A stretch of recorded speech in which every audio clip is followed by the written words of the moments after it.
did it. Now we're gonna go here. Wait, no, wait. Go here first.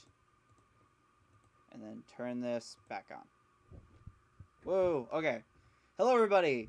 My name is Zane, otherwise known as Swamp Mist. And I'm Andrew, otherwise known as Big Dick. Wait. Oh, it's gonna get me every time. Oh, wait, no. Now I've unfixed it. Wait, hold on. How did I fuck it up this time? I literally don't know. What'd I do? You clicked in the clicky box. Don't click in the clicky box. Why is it not reading Discord anymore?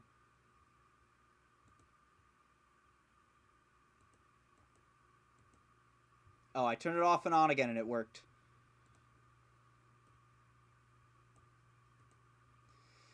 Woo! Sorry guys, technical difficulties as Streamlabs continues to screw with us. Also, I'm gonna push that a little bit away from my face, because all my light is lamplight right now. So, Ninth Ed's happening. Yep. That's the main topic currently. Yep.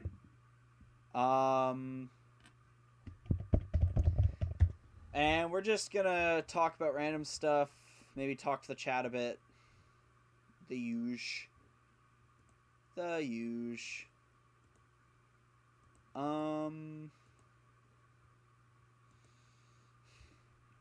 So, kind of the first thing that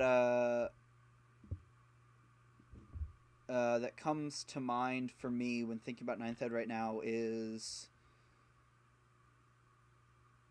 what do you Oh yeah, okay. So here's a question to you. As we've been seeing stuff. Oh, okay. The buggy came from a. Oh, okay. Have you seen? All right, chat. We are. I didn't realize this was a thing that existed, so I'm gonna send it to you. Yep. In the Discord. Happened. Apparently, this is a thing that exists, and this is where the other Oh, wait, right. That messed up the thing. This is where the other stupid thing came from. Or this is where the buggy you hate comes from. Also, it's literally called... I just dislike it. It's literally called the Invader ATV. Terrible name. Yep. Okay, so what did you... I put it in the 40k, in competitive 40k.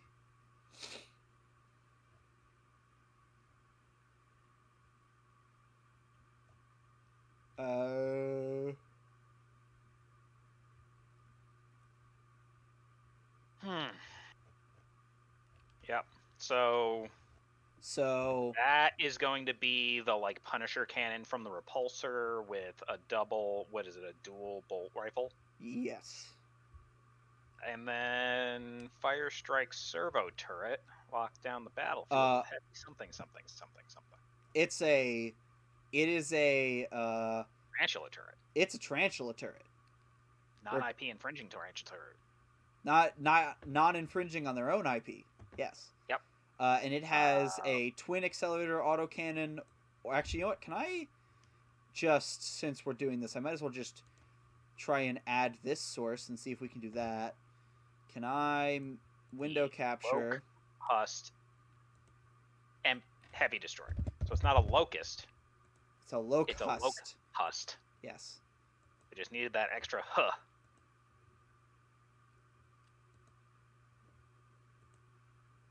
So wait a minute. The Indominus Crusade, how many thousands of years has this been going on in the fluff now? Fuck if I know. Like, I think it's only been like 100, but I literally don't know. We also might be moving the timeline forward again, for all I know. I mean, they've been arbitrarily moving it forward. Like, they'll be like 500 years later, 1,000 years later, and yeah, Gilliman finally got to his destination so he can eat his lunch. Yeah, so this is new ATV. Mm-hmm. Turret with. Actually, can I just F11? Cool. Turret with either twin accelerator autocannon or twin las talon. Las talons are strength 9, damage 3. Currently? I mean, yeah, so they're not changing. My understanding is that they're not changing any data slates, so. Presumably, they aren't going to change a weapon that happens to appear on other data slates, although if they are changing data slates, one of the ways they would do it is by printing new models with the weapon and then eradicating the yes. old. Yeah. So this is how they did the Demolisher cannon. They changed the Vanquisher. Yes, and then they went back and changed all the other ones. Yeah. So this is a Space Marine Tarantula gun with good guns. So it's probably going to be like 60 points. We don't know. They're also so like as far as Ninth Ed goes, right? So they're trying to lower the size of the game in general. Mm-hmm. So rather than Peter the Falcon when they were in chapter tactics was talking about the fact that like during 8th Ed when they tried to go down in points, they found that not GW but like frontline gaming events that just went down in points. Mm-hmm. Not frontline gaming, ITC events that went down in points. They found that people just switched over to a more horde mentality. So they would just have a bunch of you just have a ton of guardsmen running around in circles on the table and nobody interacting with anybody else. So it seems like the attempt was to just make the game smaller in general, make it less in favor of hordes, and so that you're actually getting more of a War Machine-y kind of feel to the battlefield is what it looks like they're trying to get with this new edition. Fair enough. So it looks like they're trying to put more utility into single models. Probably, yeah. And then you're getting so this is the Locust Heavy Destroyer. Big boy. Big boy. Advanced optics and wielding Gauss Destructors and Admitic Exterminators. Yep.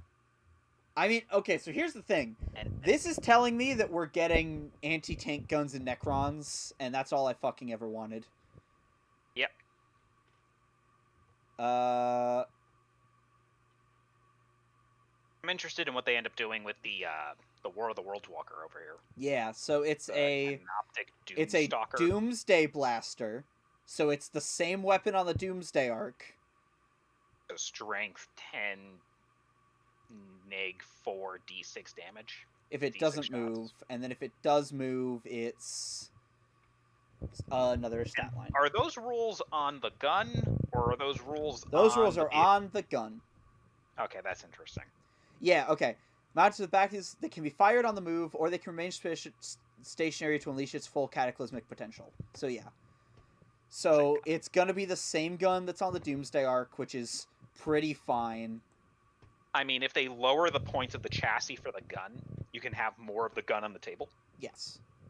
Blast, because of how blast. So with how blast is working, it's looking like they're calling back to some old kits with the aesthetic on this thing. So with how blast is looking like it's working, right? So like if it's 11 models or over, it gets full shots. Yeah. So I'm curious like how the unit sizes are going to change. I'm waiting for them not to. I'm waiting for it just to be a points, like an across the board points jump for everything. That's what I'm expecting too. So I feel like this gun as like an anti-tank gun, the problem was you couldn't get enough of them on the table for them to be points efficient. Yeah. Relative to other armies. Whereas this now seems more gun with thing attached as opposed to thing with gun attached. Yeah. We might be able to get a higher density of this particular unit, which increases the density of anti-tank guns in Necrons. Yeah. So that might actually do a lot for Necrons in the It meta. also depends on like how good like the Locust Heavy Destroyer actually is at killing stuff, right? Yep. I mean, the regular destroyers were already very good at killing just about everything. So on F11, let me pop back to the lifting the lid page.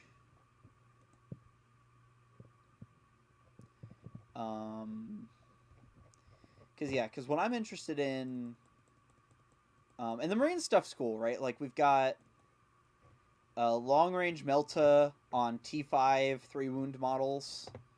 Mm-hmm. This new kind of combat vet squad. And then these pretty cool characters. The Blade Guard Ancient mm-hmm. is holding a skeletal hand. And there's a joke. We don't know about you, but even without any obvious weapons, we reckon he'll be pretty handy in a fight. So he definitely hits people with the skeletal hand. He slaps them to... Oh my god. So, is it just me, or does it feel like it's like a monkey paw? Right. Where like he bargains with the skeletal hand to make people disappear? Nah, that would only he's not in chaos. So it probably is. It's like the hand of a martyr, and when he slaps people with it, they like disappear. They like beat a fucking orbital laser from the Emperor himself comes down and hits them. I slap you! I slap you! I slap you! Slap you! Slap you! And then it's just like the person just gets hit by an orbital laser and just walks by. Yep. Like, I would love for it to be that it doesn't actually do anything. Yeah. But by coincidence, every time something terrible happens. Yes, exactly. And so it's like a 3 damage skeletal hand by coincidence. I love it. So or you actually get beaten to death. So it looks like to me, is it just me, or is there a gun in the chest of that skeleton on his Vexilla? They're deaf. That's either a gun or like a badge of some kind. So I'm waiting for that to be a death gun. Right. 1 shot, strength 7, neg 5, 6 damage. Oh, like the fucking flag like rips out of his hands. And he's like this memey guy, like I slap you, and then like the Vexilla is like solving his problems behind him. Yeah, like hopping behind him. I love it. But for the Necrons, so this new Overlord with the new weapon type and the fucking Tachyon arrow. So we know what the Tachyon arrow does because it's on Trazyn the Infinite. He has Arrow of Time? One of the named characters has a Tachyon arrow. A Tachyon arrow is a piece of equipment in the Codex. The Arrow of Time is a relic Tachyon arrow, I think. I think he's just has the only Tachyon arrow right now. Oh, okay. That will probably become what happens. But we know it's 120-inch range, so it's going to be the next table over, especially now that the board is smaller again. It's literally the length of 2 tables? So the length of the tables is 5 feet, so that's 72 inches, right? No, that's 6 feet. It's 60 inches. Yes, so it's the length of 2 tables. If you're standing just off the first table. Yes. You can hit the edge of the second table. Of the third table. Of the third table, yes. Mm-hmm. It's gonna be good. Yeah, it's also 1 shot. So oops. Is it like once per game? It's a once per game, like 120-inch, like strength 10, neg 3, d3 damage. Range, yes.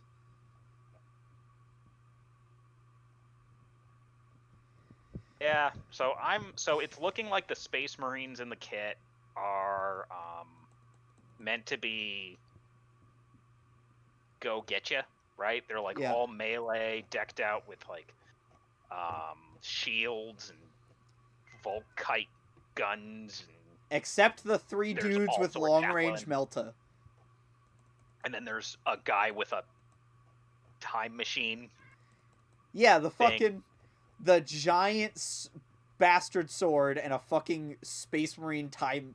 What's the thing from Harry Potter? The little the necklace thing that turns back time. She has a necklace that has a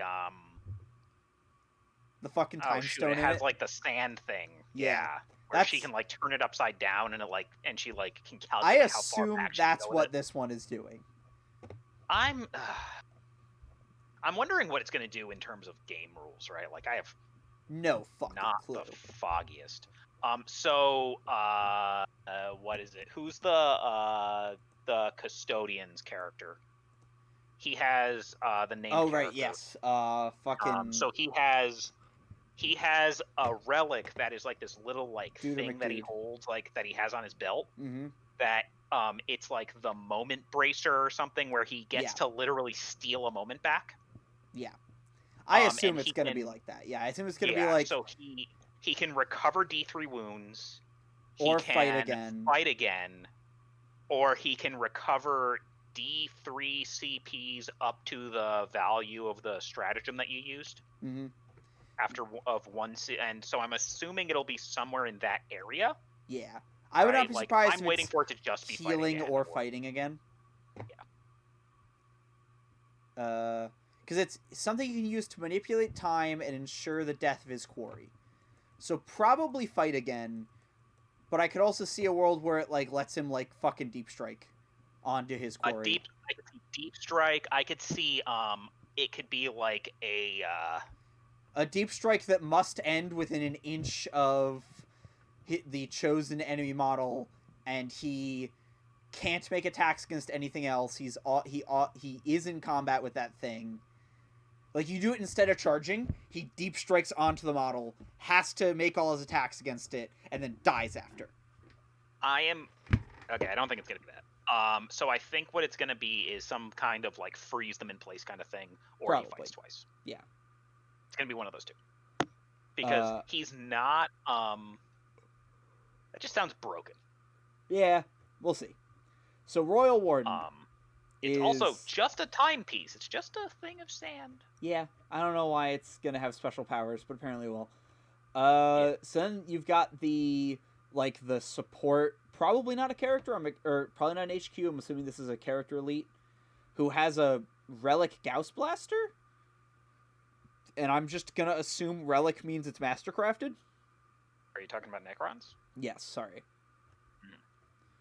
So this dude I'm pretty sure he's just gonna have assault or strength 5, or I think it's strength 6 on the Gauss blaster, neg 4 2 damage. It's gonna be a rapid fire one. I really doubt any Gauss weapon will be multiple damage. It says it's a relic, so I'm assuming relic in this case just means it's mastercrafted. Sure. Yeah. Also, there's Gauss weapons that are D3 on the destroyers. Yeah. Just none on troops for some reason. Because they're heavy, right? The heavy ones are strength 6, neg 3, D3 damage. The regular ones are bolters. Oh, right. It's just because fucking destroyers ignore move and shoot. That's right. I forgot. Also, move and shoot no longer exists for tanks. That's a thing to remember. For vehicles. Vehicles, sorry. Vehicles and monsters, I'm thinking. Yeah, probably. They haven't explicitly said monsters, but I'm hoping monsters. So, for some reason, the Plasmancer is actual plasma and not blood, which saddens me because I thought we were getting... I saw Plasmancer and I was like, blood magic, Necrons. Necrons don't have anything to do with blood.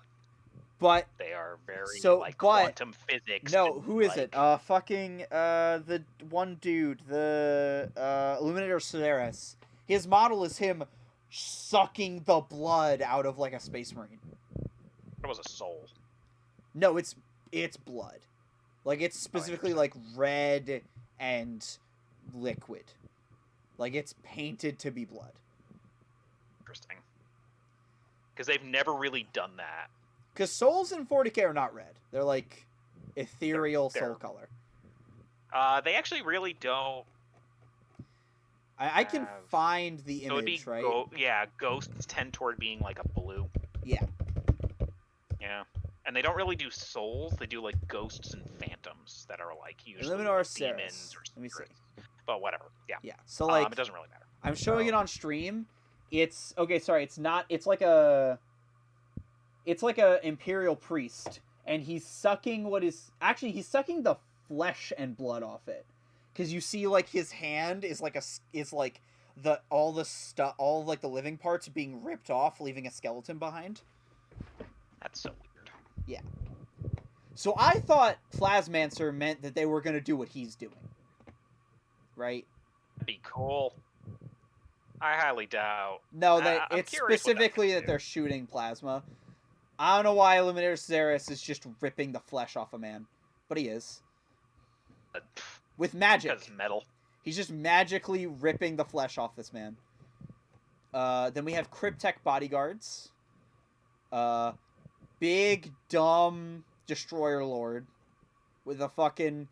He's got a two-handed sword. And a claw. And a huge gun.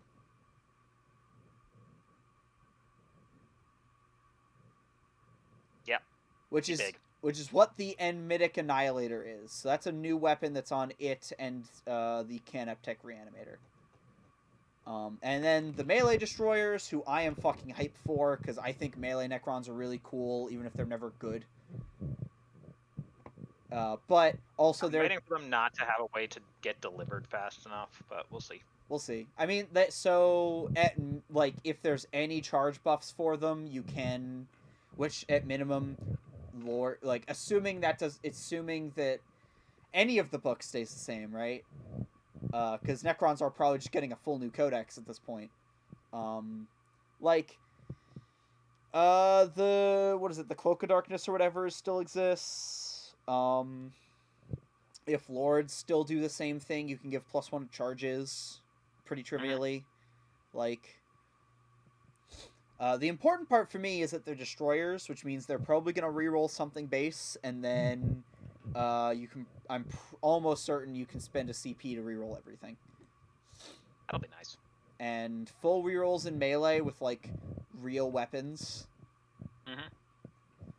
Whew. And then there's this weird Canoptech mollusk called a Plasmacyte that that is paired with the destroyers and gives destroyers buffs. I would not be surprised if this gives them a charge bonus of some kind, and that's how you deliver them. And then there's the big dumb War of the Worlds, the other War of the Worlds walker, and this one apparently reanimates your things good. Yep, so it's going to be like a Ghost Arc, but a walker? Yes. Right? Next generation walker? Probably. Or no, next generation Ghost Arc? Yeah. And then new Scarab Swarm kit and new Warrior kit, which is exciting. I'm really enjoying the rusted, pitted look of all of the models. They look like they've been going through a long campaign.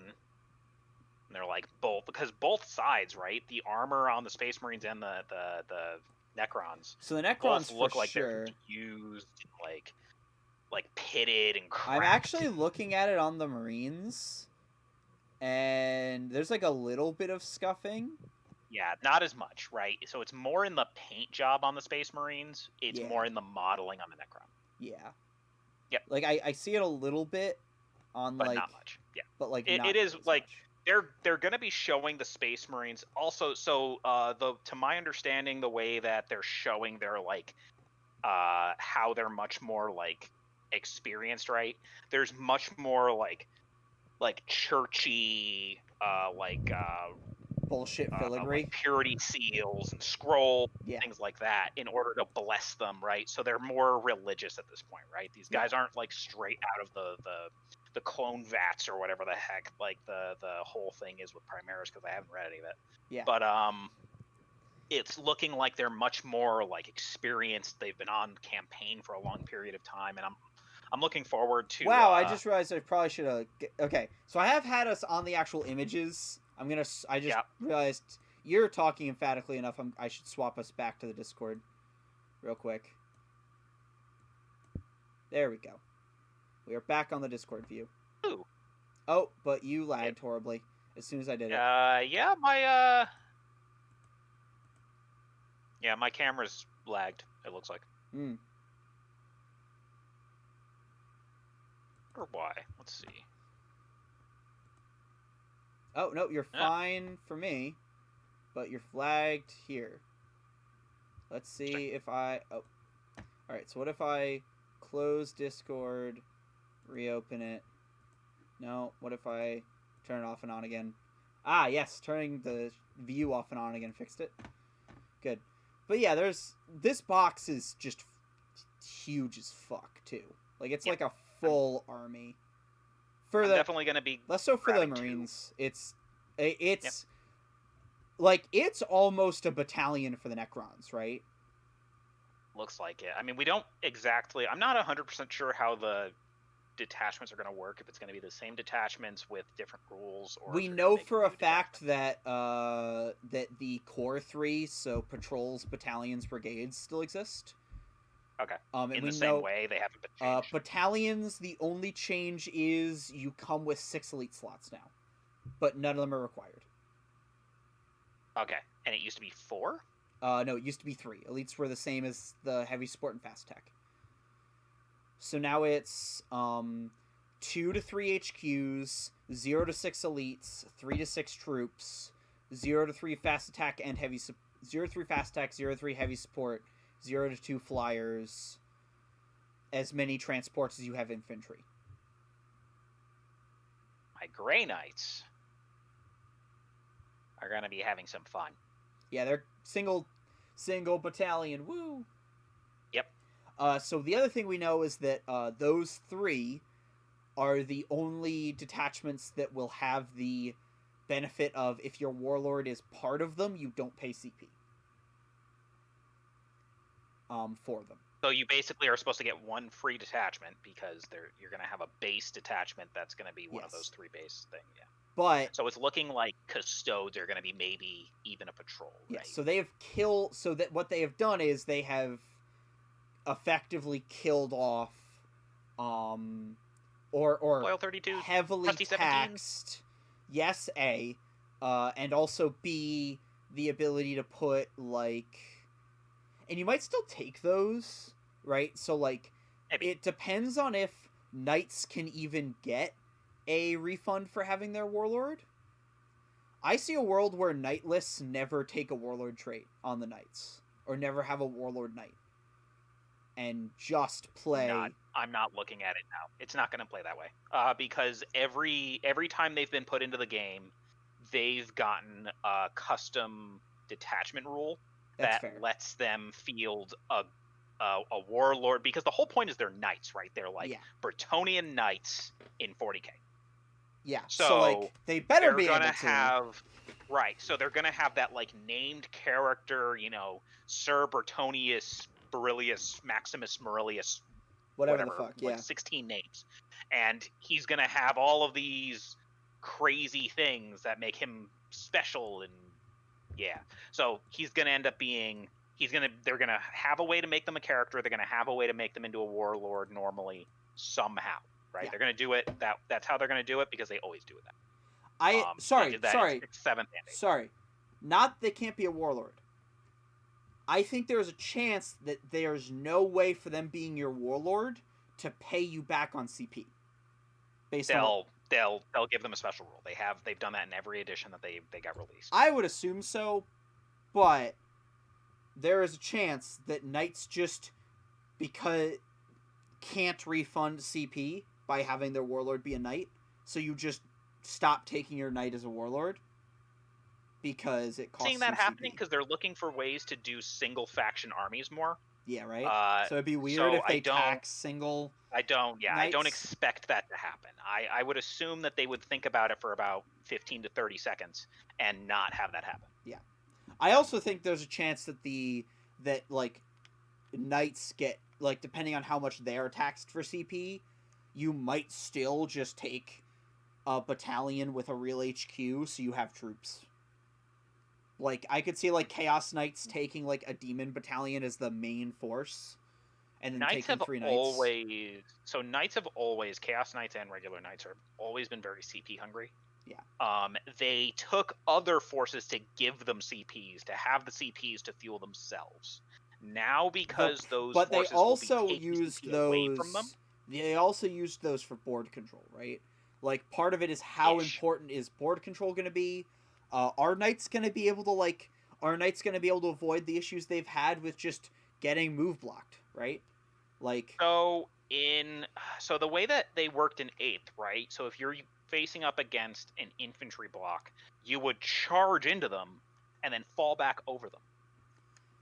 And my understanding, they're not changing that. They might. Who knows? We need to go through that when it comes out, right? Yeah.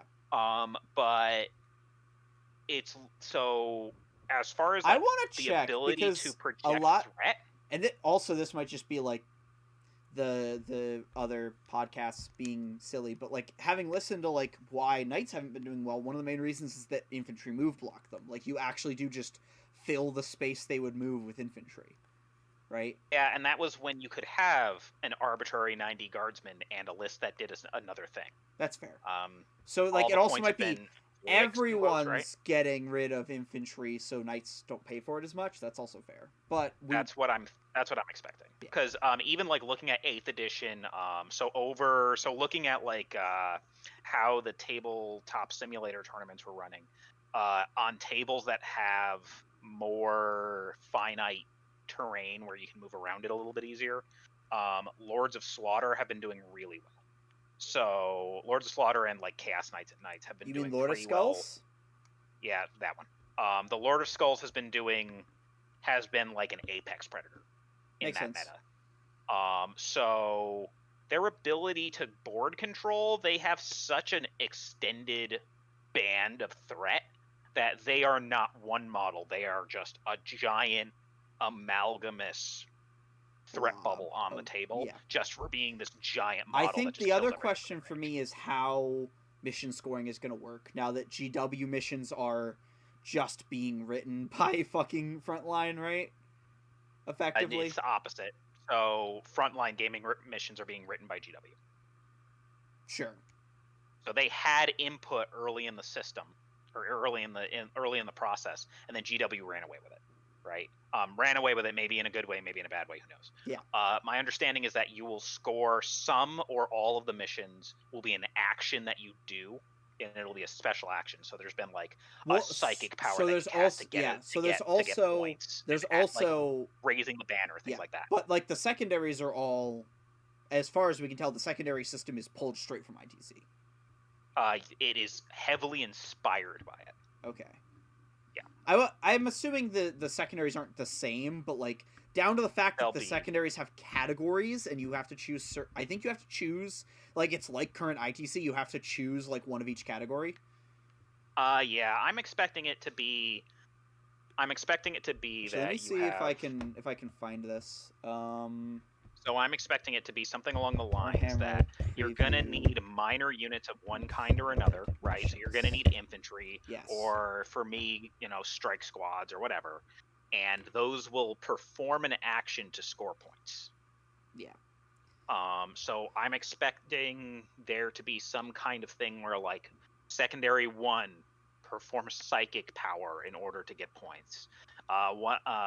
2, stand on objectives, whatever, and raise the banner. So it'll be some action you do in the shooting phase. I'm trying to see if I can find a.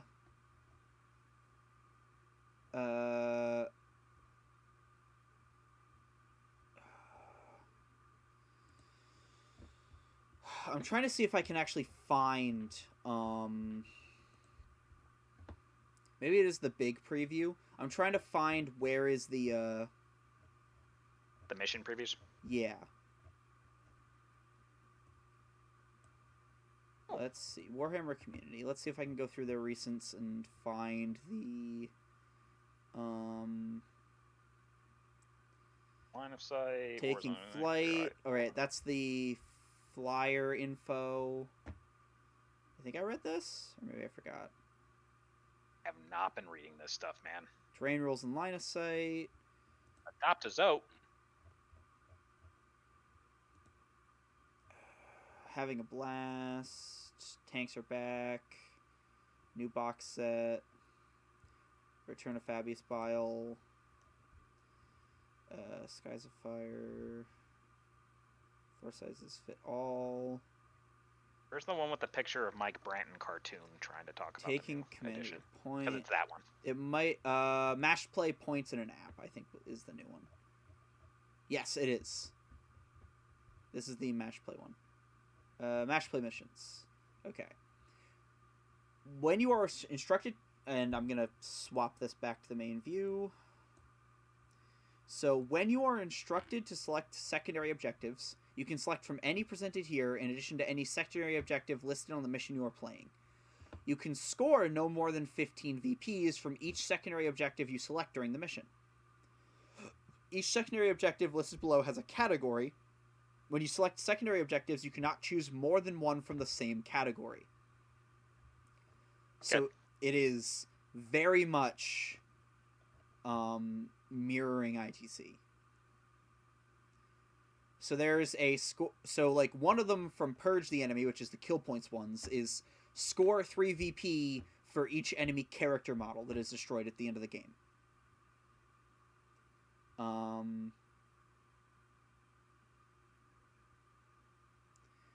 There's an actual kill point one. Each time an enemy model is destroyed, add 1 to this tally. Add 10 instead if it was a big model, and presumably you'll score every like 20 or something. Score 2 VP on your end of your turn if you have 1 or more units from your army wholly within 3 different table quarters, and those units are all more something. It fades out, but they're only showing us about half of them. Score 3 VP each time you successfully complete the following psychic action. Okay, yeah, so that's one is like, so this is one of the ones you were talking about, right? Where it's a secondary that gives you a psychic power. Yep. Cast the psychic power successfully, so I'm assuming, like, so it says it's called mental interrogation, so I'm expecting you'll have to cast, it looks like it's a warp charge 4 power. Yeah. So you'll have to cast a power, you'll have to successfully manifest it, I'm assuming on an enemy like character or an enemy unit, in order to get, like, to rip intel from them and score points that way. Yeah. So it looks like these are these are mostly for the secondaries and not necessarily the primaries. Yep. We and do have a ITCS Strike Force mission, which is the 2,000 points. So they did show off one of the Eternal War missions. So reinforcement units cannot be set up within range of any objective markers, is one of the rules. Which is very good. Because they're big fucking pillars. And primary objective. At the end of each player's command phase, the player whose turn it is scores 5 victory points for each of the following conditions they satisfy. Noting that command phase is the first phase. So at the start, you have to hold it for a turn, basically. Yeah. You score 5 for each of 1 or more objective markers, 2 or more objective markers, more than your opponent. So hold 1, hold 2, hold more. Can't be scored in the first battle round. Maximum of 15 points per round. And their secondary objectives, and the 2 secondary objectives that are special to this mission are... in this mission, when the players are selecting their secondary objectives, they can, if they wish, choose for one of them to be Siphon Power. So if you select it, your units have a Siphon Power action. 1 or more units from your army can start to perform this action at the end of your movement phase. Each unit that starts to perform this action must be within range of a different objective marker. A unit cannot start this action while any enemy units, excluding aircraft, are in range of the same objective marker. The action is completed at the end of your next command phase. And you score a number of points, victory points, depending on how many units completed this action phase. This phase is shown in the table below. So... looks impossible. So it's like... what's it called? Engineers. This is why people were like, everything is engineers now. Like, this is kind of engineering, right? Like, you move up to it, and then you spend your whole turn you spend the whole round just ooga chaka, and then a thing happens. Or working on like the data entry thing or whatever it is. Yeah. Whatever basically fluff thing you want to boosted justify. objective secured. In what context, Hip? Also, hi Hip, you're in chat.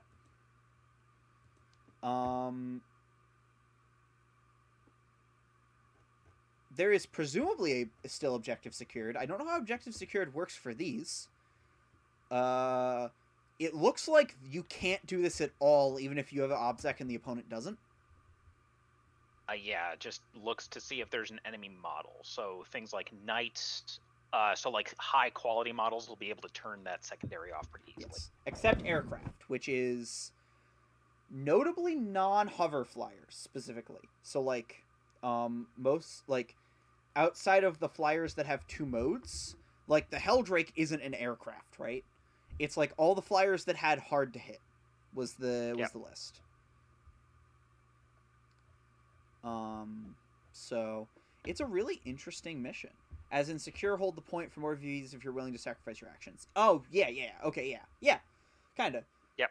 It'll be like your infantry holding the objective and actively, like, working on whatever, right? That's right. Yeah. Yeah, I mean, yeah. I think this tells me that... What is my opinion? So first off, yeah, it is very similar to the ITC secondary engineers, except you don't have to declare a unit. Also, there's nothing stopping... Wait, is this non-character? One or more units from your army. It's any unit.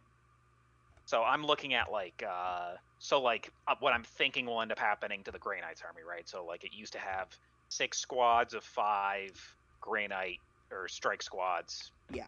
And then 2 paladin squads and a bunch of characters, right? Yeah. So I'm expecting it to be like 4-ish, 3-ish strike squads, and those will be how I'm scoring the secondaries. And the paladins will be trying to hold some kind of line across the table to keep the backfield guys scoring objectives. Notably, they did not reveal what an action means, right? Yeah. I mean, like, one of them was... It says decide between firing at the enemy or bravely accomplishing a mission. So, like, I'm wondering for It'll Cypher... be an action that you do instead of shooting or so, moving. like, this says at the end of the movement phase, you start this. Right. So I'm assuming you can't shoot. I'm assuming you can't shoot. Can you psychic power? Can you charge? Or can you fight? Probably not. Right? Probably like, not. that's... Probably not, but, like, that's a good question, right? Like, how similar... We'll find out, right? How will come out. Yeah, how... But, like, currently, right now, the main thing I see is you can do this with characters. Yep.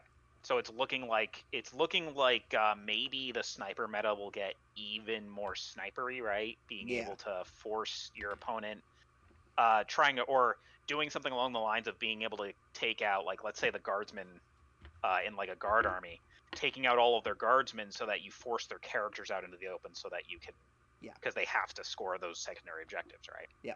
I also think this is very good for servitors randomly. Like, yeah, servitors are really easy to take down, right? They're T4, 1 wound, 4 up safe, and then you can have up to 4 of them, depending on the codex. I think it's only up to 4 in most codexes. I know it's different. No, starting unit is 4. I think you can add. I know that they can kind of get big. I don't remember. It doesn't really matter. Or Primaris Lieutenant. Yeah, so Primaris Lieutenants are that thing where it's like there's like lieutenants, tech marines. What's the cheapest HQ in the guard codex right now? HQ? Yeah. Company Commander, 30 points. Yeah, Company Commander. Oh, sorry, not HQ. Sorry, character. Cheapest character. 20 points for a platoon commander. Yeah. A platoon commander with like an Ogre bodyguard. Just. Yeah. Ogre bodyguard is like 45 points. You might as well chuck 3 of them at it. Yeah, right? That's, like, I think there is a real... Like, this mission, the fact that you can do it with like, single characters is just kind of a big deal. Like, it's gonna be different from engineers, I think, in practice, even though it looks really similar on Oh, yeah. Good point from Primary Psyker, because there's 36 points right now, I think, right? 30. Yeah, because if you give them astropaths are 16 points. Like if they go to like 25 21? points, who cares, right? Like, yep. Like astropaths are probably still going to be one of the cheapest characters in the game, and if they're just hiding behind a wave of guardsmen and just tinkering with a flag. Yep, that's what it's looking like. But we'll see where the math goes, right? Like, Guard have had some of the most criminally undercosted characters in the game the entire edition. And I'm expecting their costs to be a little bit more in line with maybe the numbers that the GSC have, right? Because a lot of their equivalent characters that do very similar things are up in the like 50 to 60 to 80 point range. Fair. And I'm expecting it to maybe the GSC scale up a little bit, but the Guard scale up more into that like 50 to 60 to 70 to 80 point range. I don't think astropaths will. I think astropaths are like... Astropaths are the cheapest psychers in the game. Because they can't smite, far. Right? Or... no, but they can use the entire Guard... so like I think you're gonna they're gonna get to stay cheaper than average because they I can see them. They are the worst single psyker in the game, with the exception of like Weird Vein psychers who are like a bad chorus. Right? They're the worst single in that they are the worst character model psyker. Yes. And they're meant to be the worst one, right? So I don't even take anything on them except for a pistol. Yeah. Like Guard can currently criminally easy to field a multitude of HQs. Yeah, it's HQs, elites, you just spam characters. Like if we were doing this in 8th edition and these missions showed up, I'd be like, okay, cool. So I have 18 characters on the table that I just have running all over the table, and then there's a bunch of demolisher cannons out in front of it. Yeah. And you're like, oh crap, right? Yeah. We'll see how the points work out, right? Like I'm expecting some of the prices. I'm expecting some of the point cost changes to really price some of these things out. And then if they don't, Guard's the best codex again at the start of the new edition. Who could have foreseen this? That's usually how it works, right? When there's no... so everybody will have their codex. Yeah. And I feel like with Greater Good, Guard are... in like straight math, they're very good. Well, so the other thing I think about with Guard is the changes to the size of the board and the changes to blast weapons, right? Yep. Both of those things are amazing for demolisher cannons. Super are. Because suddenly demolisher cannons get effective against 6 to 10 man and then 11 plus man squads because of blast. And then if we see any orc play at all in terms of boys, and all of the meta play for orcs was just boys mobs, right? So, because you were playing a very off-kilter list. I was playing off-meta because people did not appreciate how cheap those fucking buggies got in Chapter Approved. They were amazing math-wise. Yeah. But everybody was still playing boys, right?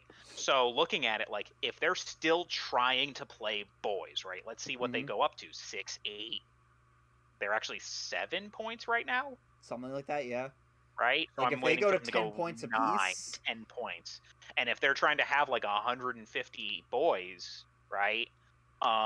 And also in a points. Single detachment. Right. So like what happens if there's 5 30-man boy squads? Hi, brain. Cat cam. Right? Cat cam.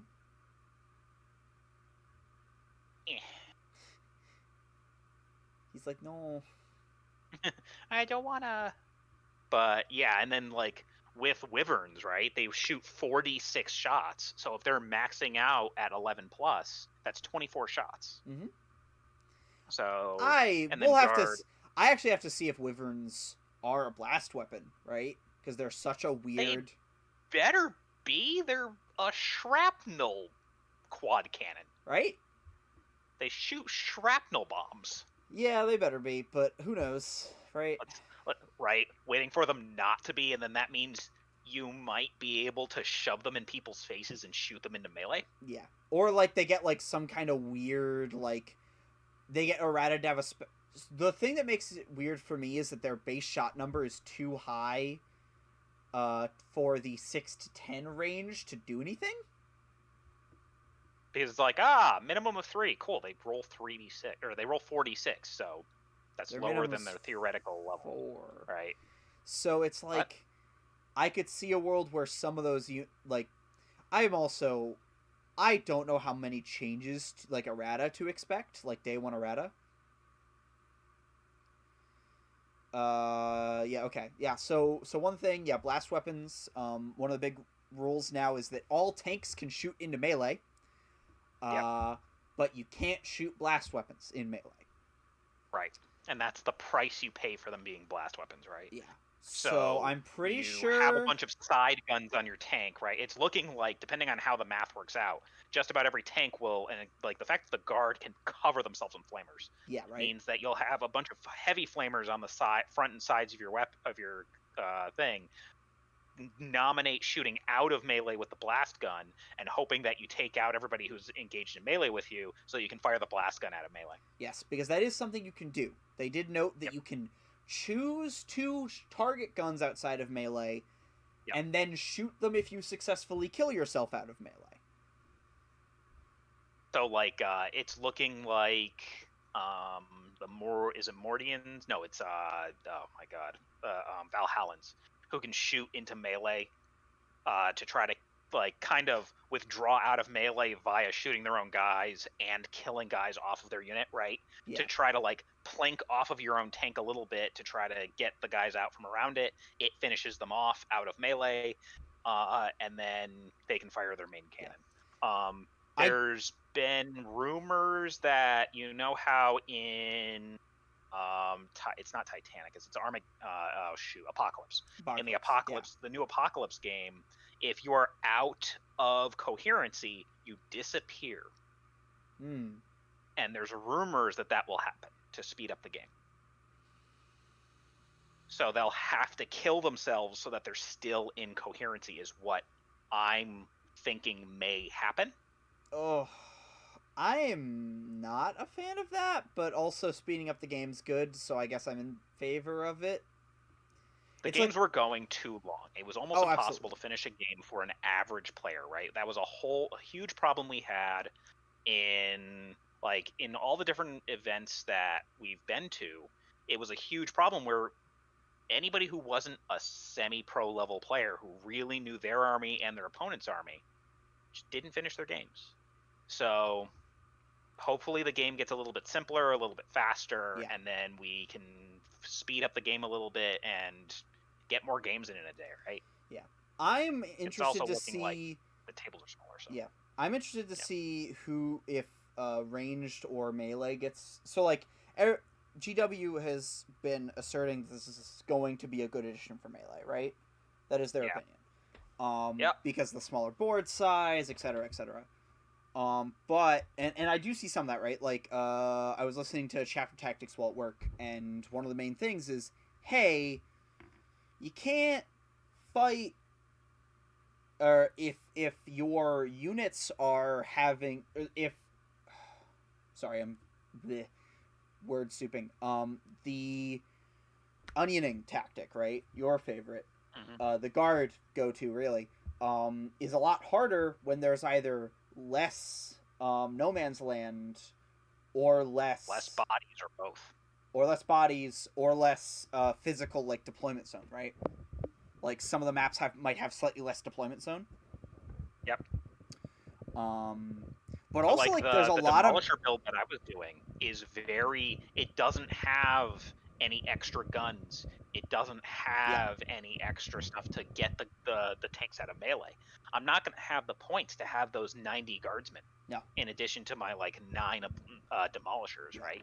So, but the demolishers themselves get a lot better because the board's smaller, which means their effective threat band is higher, right? Yeah. It's really interesting where, like, I think the biggest loser right now is actually, like, long-range guns that don't ignore LOS, right? So, like Knights. Leman Russ battle cannons. Russ battle cannons. Looking like it's going to be hard for them to actually get line of sight. Now, the thing is, though, it was way too easy for them to get line of sight before. Oh, yeah, it was super easy. Last cannons. Like, it was impossible to hide for anything. Yeah. Now, it's looking like things like anything that's a super heavy. It's anything with 18 or more wounds. So it's anything with 18 or more wounds doesn't get hit. Interesting. So, like... Which means... So it looks like it's going to be impossible to hide Gorkanaut and Morkanaut. Morkanaut, the St. Catherine, the funeral procession is exactly 18. God. Is it impossible to not draw a line of sight to it? Yep. It's so weird. That model's gonna be awful. But yes, still. It is. So on tables where you could hide it, right? So with giant L's, people were having really good success with it, and I agree with that because when you can shove it, because it is infantry, so it could run through walls previously. Yeah. We'll literally see how the wall crawling works in this edition. That model is like, its rules are awesome, but then you look at the model, the physical model, and you're like, actually still... How large? Why are you so big? No, so that's the problem, is you can see it over the wall. Yeah, who knows? I actually want to have a conversation. I honestly might just see if I can use the fact that I'm in the TO group and be like, what level just message my brain, be like, at what level can I approve taking off the Gribblies on that model? Right? So because especially in this edition, those Gribblies will mean less. Yeah. So I'm gonna read Obscuring, and I'm gonna put it on the stream as well. If this terrain feature, so Obscuring is one of the traits, right? So whenever you have a terrain piece, you choose multiple traits for it. So the traits we know are light cover works how we know normal cover does. Heavy cover applies in melee if the opponent hasn't charged.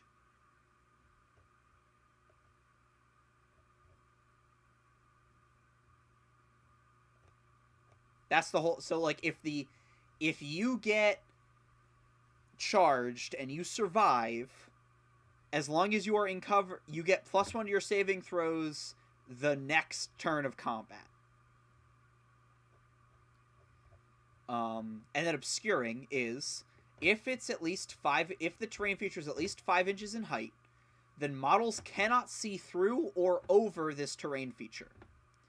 This means that one model is not visible to another if you cannot draw a straight line, 1 millimeter in thickness, between them without it passing through or over any part of this terrain feature. One thing people have noted here is there is a point at which the... also... Andrew, I'm not hearing a word you're saying if you're trying to talk. I'm just listening. Okay, cool. We want to make sure.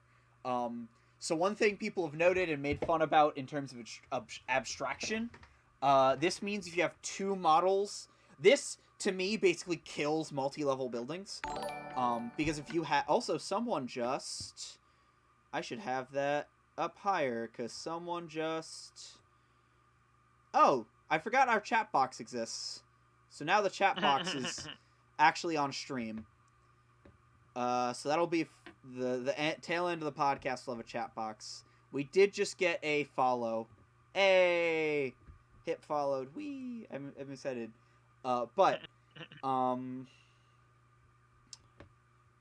thing that people have noted in terms of like loss of abstraction here is if 2 models are on a...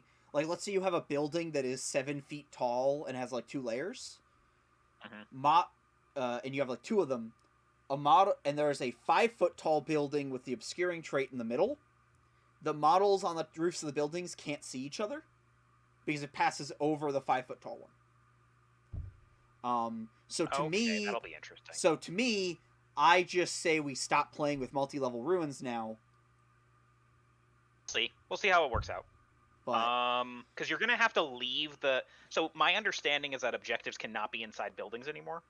I would have We'll to check. see how it works out, right? Like, we'll see how the rules change. previously there were magic boxes. I don't think magic boxes are a thing anymore. I think they're actually specifically not in the rules now, right? Yeah. Like there's actually a whole thing where if it's closed, there's now the Minotaurum, like something There's a that was at the end of it. there is a building rule, and that's, they said there's terrain categories: hill, obstacle, right, area terrain, and buildings. So I'm thinking so we'll see how that works, right? We'll see how the tables end up having to look. I have a feeling a table looks slightly different. Yeah. I mean, previously, right, where everything was a forest, a wall, like an arbitrary wall, yeah, or an arbitrary ruin, or an arbitrary crater / forest / whatever, right? Yeah. So we'll see what 9th edition. My understanding is that the idea is to make the tables able to be more cinematic, able to be more pretty, and still function to a very high level. Yes. Which will be really cool. The only problem with it is going to be if you have multiple multi-level ruins that like are interceded by obscuring terrain, and then you just can't shoot each other, right? We'll see if that. I'm thinking that it's going to be they're trying to lower the scale of the game a little bit. Also, so that maybe there's just less of those large models on the table, right? That's fair. Also, notably, if you have a 5-foot spire on like a long 1-foot wall, the entire wall blocks LOS. Up to that Interesting. Like, because you measure the highest point on the model, right? And the models that are on or within this feature can be seen and targeted normally, notably. So if you have 2 7-inch tall buildings with nothing between them, they can shoot each other because you're on or within it. The only place it breaks down is if you actually have 3 5-foot or higher buildings and 2 of them are high. The end 2 are higher than the middle one. Yeah, and I could see. We'll see where the rules shake out, right? Yeah. I want to see how that line of sight interacts, and we're probably going to end up. I have a feeling at one point we're going to end up having a stream that is us explaining how the terrain works with a table and some models, and be like, this can see this, but this can't see that. Reading this, I really want to look at. Yeah, reading this. If you have 2 7-foot tall buildings and there's a unit on top of each, like friendly unit, enemy unit, and there's a 5-foot tall building between, the units can't see each other based on these rules. Interesting. But if you take that 5-foot building away, they can see each other. So buildings are actually a lot worse because being within a terrain feature means it never blocks LOS to you. Interesting. Also, aircraft models and models with a wounds characteristic of 18 or more are visible and can be targeted, even if this terrain feature is in between it and the firing model. Note that the reverse is not true. So a knight can be seen over a 7-foot tall building, but can't see over a 7-foot tall building, which means it's just War Machine terrain. Which, actually, depending on how they execute on it, I think can be good for the game, right? I agree. And we'll also look at making sure that our tables at our events work for this, right? Are very balanced. We're going to be like working with Dan and whatnot. Yeah. To try to make sure that these tables end up being as balanced as possible. And then, what we know about ruins is that they are area terrain with scalable, breachable. I assume that means infantry can walk through them. Light cover, defensible, we don't know what that means, and obscuring. So they block LOS, right? So they can be moved up. I am assuming breachable means they can be moved through. They provide cover in the classic sense against shooting. I don't know what defensible means. And they block LOS. And then armored containers are obstacles with light cover, scalable, and exposed position, which I assume means you don't get a benefit of cover if you're on top of them, right? Yeah, I'm assuming like the top of a hill is exposed position. Yeah. Scalable. Honestly, it looks like they're just a hill. Yeah. Think about how a hill might work. Yeah. So depending on how so they are a hill that is an obstacle, right? So notably, hills are not obstacles; they won't presumably block movement, because hills are essentially a part of the battlefield for all intents and purposes. so are treated as open terrain, open ground, and offer no form of protection. Okay, interesting. So hills might die as a terrain piece on tables at all. You will just rename them to a craggy obstacle. Yeah. Right? Yeah, so all the hills might have to be crags or whatever, and we'll give it like scalable exposed position, right? Yeah. I mean, they're all like 3 inches tall, so. Yep. Well, all the ones for Golden Sprue are 3 inches tall. And they show off what they consider ideal terrain for games of like various sizes. So the lots of bad ruins. Yeah, lots of bad ruins. Let's see how those. But let's see how those ruins work in this edition. At least it's lots of ruins, right? Right. And so I actually think so. The way I'm interpreting this is like if you look at the, I don't know if you can see it, but if you look at this middle one, looking at it. I am assuming that literally the entire volume of this model blocks LOS. Or the entire volume of this terrain feature, right? Oh, it's looking like... Because so in my head right now, like thinking about how we'll have to administer this, I'm thinking we'll have to give bases to all the ruins again, right? Well, not again, still. Yes. And then I'm thinking the base might block line of sight. Yeah. So, right? But like, to make it more, if you look at how this works, if you draw through the ruin, even through these archways, LOS is blocked, right? Right. Right, but I mean, like, for doing, like, a laser pointer from model to model, I'd want to have a base on it and be, like, the base. Yes, I agree. Absolutely. But, you see where I'm coming from, where, like, this terrain feature is actually way less bad in the new rules. Right. Because you can just effectively draw a line, and if that line ever passes through any part, your LOS is blocked. It feels like War Machine to me, where it's going to be a lot easier. Yeah, super does. It's still going to require a pen light, right? Like a laser. But a laser will actually be useful now. Yes. Whereas it was not before. Also, is this an hilarious impulsor? That, wait, hold on. Is this an impulsor? I don't know. That might be an impulsor. It might be a Razorback. I can't really see in the picture. It's not got wheels. That looks like an impulsor, yeah. Okay. I wasn't sure if the top mount was an impulsor gun. I was like, did they just accidentally reveal a new vehicle? This is probably an impulsor. I'm going to choose to assume it's an impulsor, and then maybe it's a new gun on the impulsor. Who knows? Yeah, right. Maybe. Because I don't think the impulsor gets a oh no, that's the rocket launcher. That's the rocket launcher. Yeah, impulsors are basically Razorbacks. Yeah, that makes sense.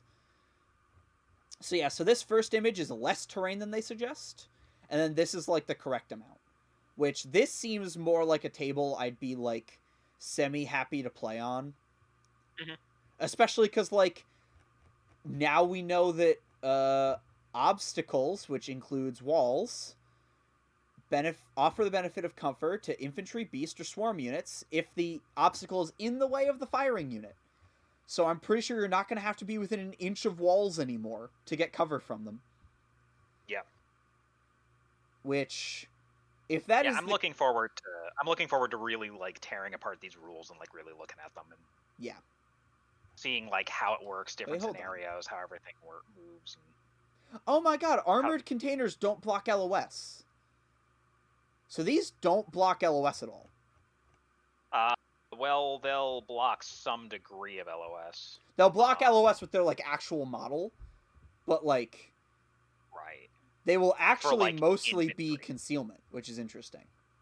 Yeah, we'll see. One other thing to note, I think, about the smaller tables is, and I'm also just gonna pop us back to the Discord view, is had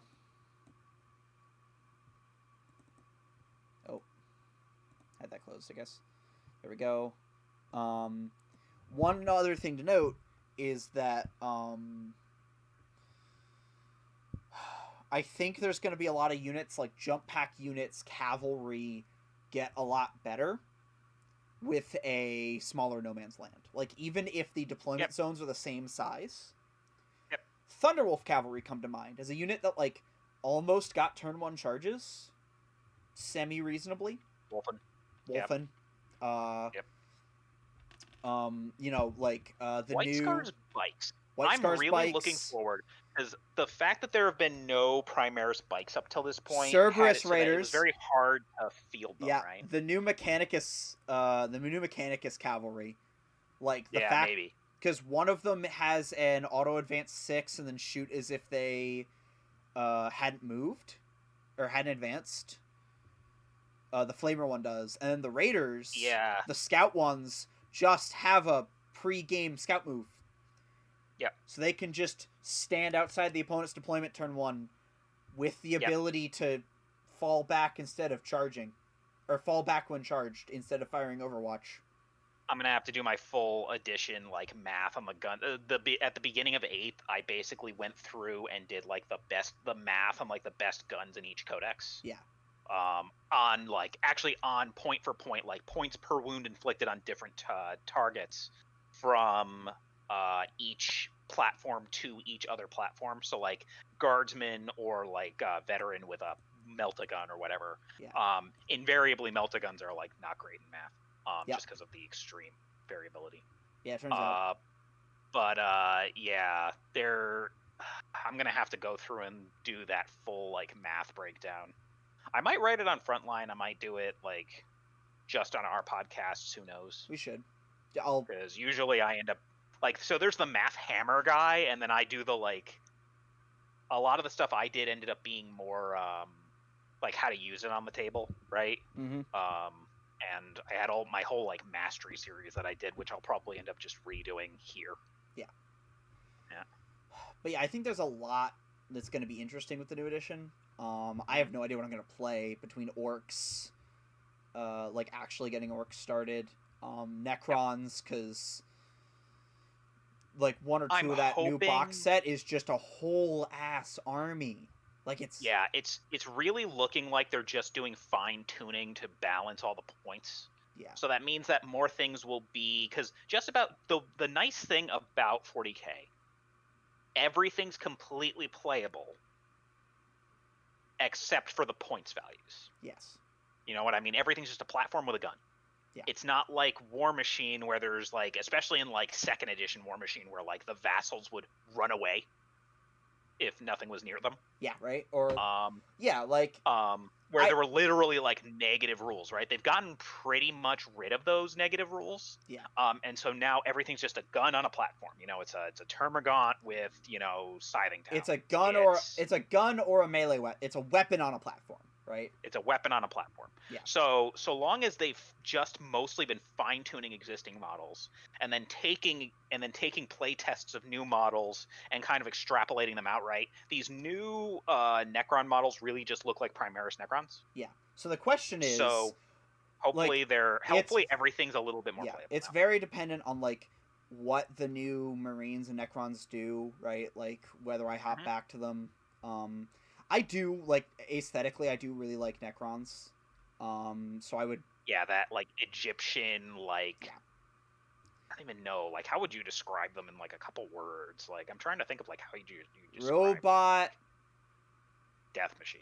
What's the one in AOS? Wait, what's the one in Fantasy? The Tomb Kings. Tomb Kings? Yeah, Robot Tomb Kings.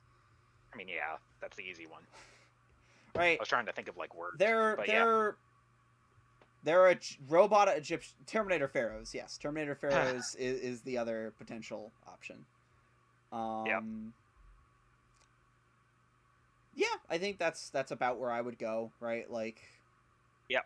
And hopefully infantry, and it's interesting where like infantry had to hold a lot of things, right? Mm-hmm. But the addition increasingly became like Grey Knights were a huge exception to the rule. Space Marines had just like swarms of intercessors. I actually think the general meta was apparent. Like from what I had heard, right up until quarantine was turning back, and now going into the the online events that have been happening, it really, or actually no, the online events no, because tabletop you just can't play 300 boys on tabletop sim. You really can't. But like up until the quarantine, we were. It was turning into 7th edition. It was turning into max boys, right? Yeah, it was turning into a horde meta again. Boys. We were going back toward that, which is interesting. Yep. And so we'll see where the points they will. It seems like they're going to be going away from Duncan's calling it a swarm hammer. Yeah. Going away from that swarm. Like I'm assuming that swarm meta will be pointed out. And it'll turn back into kind of like a utility meta, right? Where a lot of armies, and I feel like the first instinct of most Warhammer players is to do a pretty all-round army, figure out where the math is, and then skew toward that over time. There's two instincts I've seen: horde army, or just swarm again, Biggins. Right? Like there is a legitimately large group of, as far as I can tell, of the Warhammer community that just wants to play big dumb idiots, or not big dumb idiots. Well, yes, actually, big dumb idiots. Although a lot of them went to AOS and hordes. Like, there's a lot of people whose first instinct is how many infantry models can I put on this table. Yep. I mean, and I like tanks and monsters, right? Yeah. So like you've noticed with how I build my armies, it's how little infantry can I have, right? Yeah. Like when I was playing my like custodes with some guard and a knight, I think, right? It was a crusader, it was the meta list, right? And it was the bare minimum number of guard so that I could so that the rest of the army could do its job without getting mucked down. And then once you got through the guardsmen, I had enough time to hold them down or keep whatever was trying to come in and then kill that, right? So I'm hoping that we move toward army. I'm hoping we move toward a point system that allows whatever you want to happen, because things are going to be a little bit more expensive. So there's not going to be that horde meta. So you're going to have to avoid Warhammer so much. Oh. What's up, man? I opened my phone to look at Discord and I swapped to that.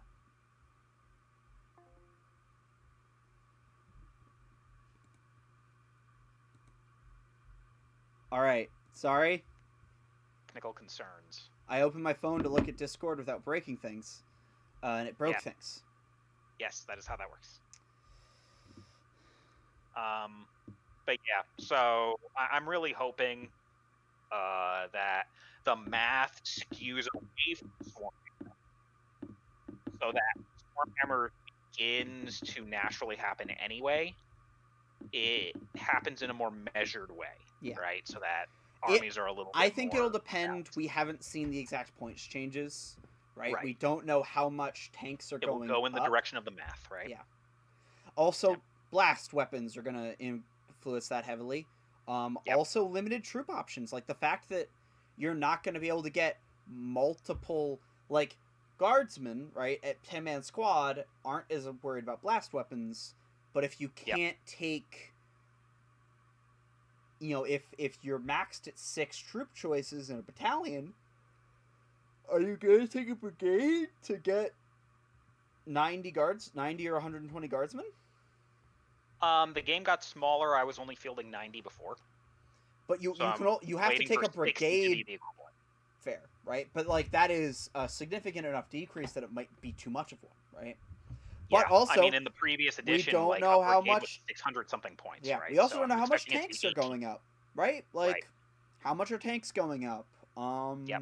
We got to see like how well the math on the chassis work out, right? Yeah.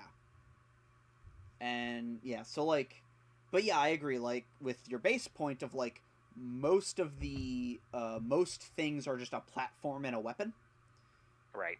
And almost every platform and weapon is like has a role. It all just depends on like how many points it is now.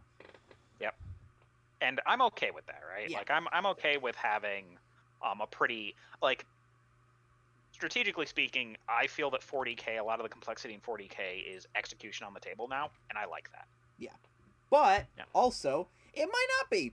Like, for all we know, there's right? going to be an obvious, like, I'm going to do the math, and it's going to be like, yes, guardsman with an autocannon is the best thing in the entire game. Maximize number of guardsmen with autocannons, right? Or what I'm expecting it'll be like, oh yeah, you're just supposed to run, like, 120 warriors.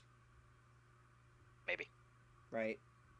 Or, like, 90 warriors and... Yes, 80 warriors and like 2 of the weird Cryptek crawler guys. Yeah, the other question is how much the synergy is going to be, like how many points are Pain Boys going to be?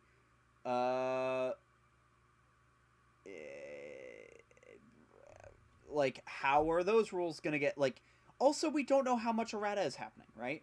Like we don't know if they're going to randomly errata like a bunch of abilities to be differently within than they currently are, or X, we'll see what Y, they Z. change, how little they change, how much they change. We don't know if auras will keep working while performing actions for points, right?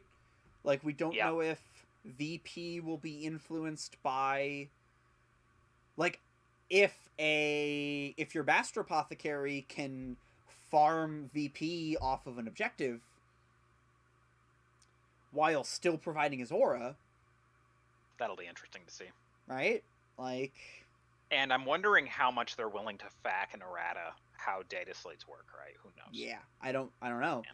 I know that they're willing to put 170 models in the back of the book saying they have the blast weapon keyword. I know they're willing to put a bunch more in for the aircraft keyword. Right? Yeah. Like... I don't know what that's going to do. But they're obviously willing to do more than I think I was expecting initially when they said that all the codexes were still going to be legal, right? Like it seems like they're being more liberal with it, and if that's the case or not is, who knows? Find out. This Zote model in Blackstone Fortress looks so Zody. Yep. But yeah, we'll see, right? It's looking like it's next month-ish. Next month-ish, yeah. Yep. Maybe, probably they just day for War of the Spider. Oh yeah, it was today, wasn't it? Yep. I have to think about that. Do we want to talk about that at all? Like the spoilers, the leaks, in our last like 10 minutes here. Or the stuff for like War of the Spider? Yeah. I don't remember any of it. Like I've looked at all of it, and so one of the impactful things is there's now a 2 CP stratagem to take a assassin you paid for and swap it with a different one. Like on the table? Like on the table. Like so what you pay. So it's 2 CP start of the game. You take an assassin from your army list and you replace it with a different one, and it doesn't cost new points, right? Interesting. That'll be interesting. So right? If you take an Effersur assassin, yeah, there's a couple new things for the Death Guard. I didn't get to look totally over the Death Guard, but maybe it's good. From what I heard, the Sex and the Custodes things don't have a chapter tactic. They just have a relic, a stratagem, and a warlord trait. Which is actually... that was how Thousand Suns worked too. The chapter tactic for Custodes is +1 to your invul save to a max of 4+. Fair, yeah. Right? So what is it? So Death Guard, I think actually the same is true for Thousand Suns and Custodes. Their new sub-faction things don't have a tactic. They have a stratagem, a warlord trait, and a relic, right? Interesting. Okay. I do believe that was actually how what are they called? Thousand Suns worked as well. But yep. I'm trying to remember what we talked about it with Schwanky. I'm actually gonna open our Facebook chat real quick. And I'm not showing this. Oh no, wait. Can't do. Oh no, I showed it. I'm showing it. I'm trying not to, but I'm showing it. Showing it. No. Looking at my Facebook chat. Alright, so where is our group chat? There it is. So I'm scrolling back up. Yeah, there's going to be, so it's looking like there's going to be different kinds of detachments for them. Yeah, so they got a, so Custodes got their three, the three ones we know about.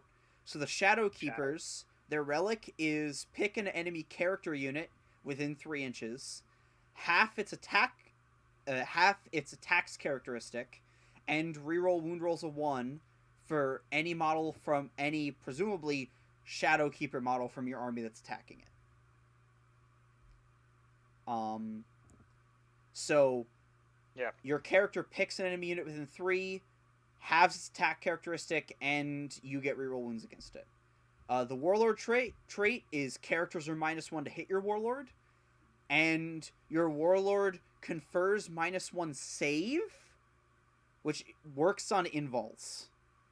Now, it could be either direction. It could also be -1 to hit characters, but in exchange you get I believe we got this one showed off by Warhammer Community. Its characters are -1 to hit it. Interesting. Okay. And it confers -1 save on things it attacks, and that includes invulns. So that's a thing. So it's not -1 AP. It's the first AP against invuls. Interesting. Yep. And then stratagem, and then the strat is 1 CP in any phase, -1 strength when they attack one of your units.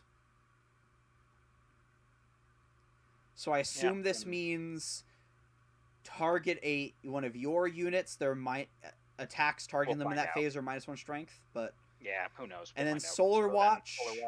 Their relic is, we saw the relic. It's a 4-shot Assault 24 spear that also lets you retreat and advance and still charge. Yep. I also think you can advance and shoot with it.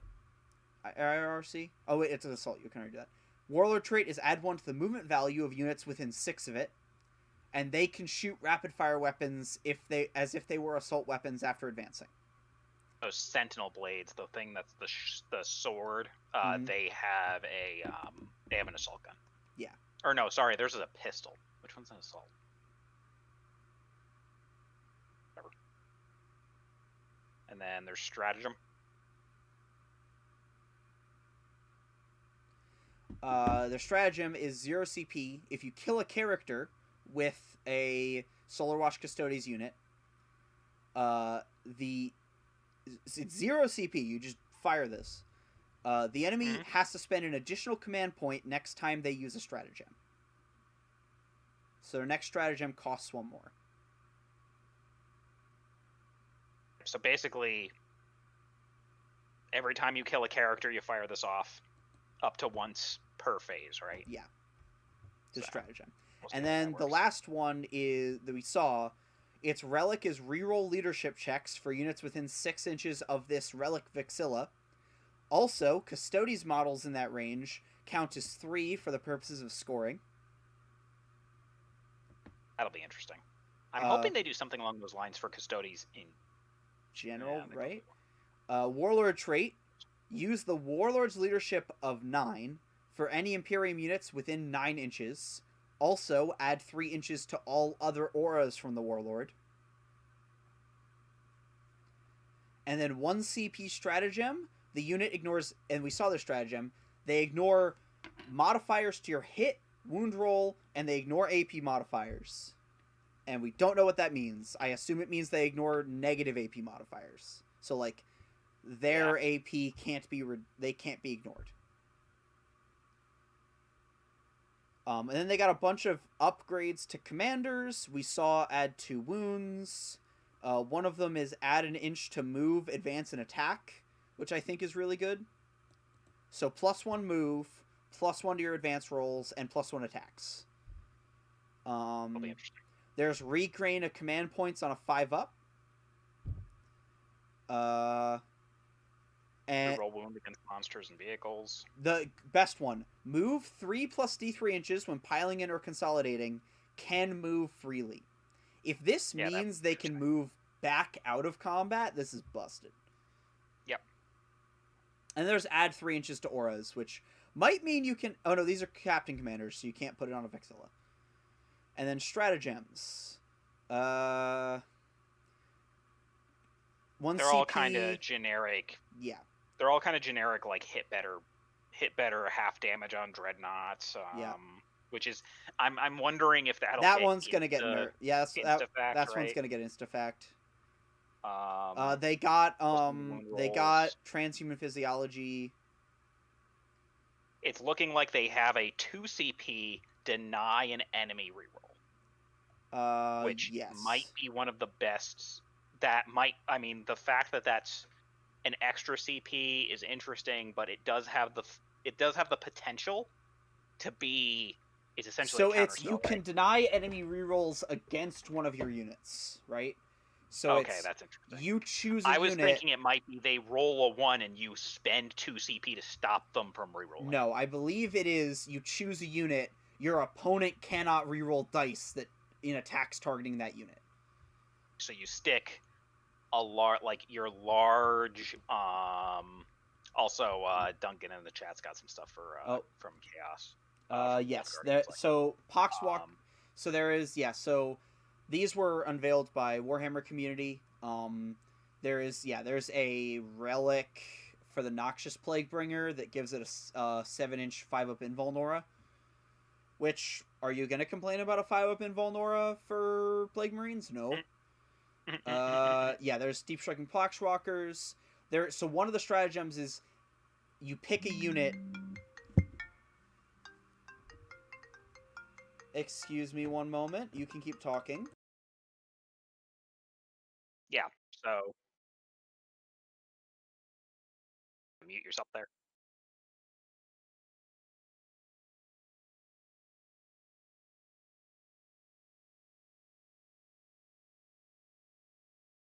Sorry. So there's there's bonus range, fall back and shoot on a demon engine, and then extra attacks on plague knives is you choose a unit. All of their attacks that use every model with a plague knife gets to make an additional attack with that plague knife. Like upon use of the strat. Yeah. So you start of the combat phase, you choose a unit. They make an extra attack with plague knives. That unit, every model makes an extra attack with a plague knife. Interesting. It's cool. So that includes, It's not. If it was all the plague weapons, I'd be more into it. Right. Let me see if I can find. So plague marines all carry plague knives by default, right? But you like swapping a couple of them to like maces and stuff, especially if they're melee. Yeah, you switch the sergeant to a mace, but past that, it's not worth the points, to my understanding. I know there were lists that had multiple at one point. Like you would play. In one squad or across every squad? I know that a lot of them, every sergeant in the entire list switched over to maces. I remember there was a list that had multiple, that had like 10-man squads with 2 flails or maces each.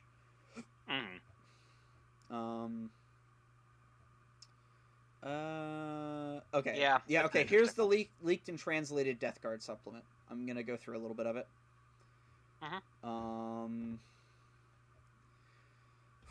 So there is a.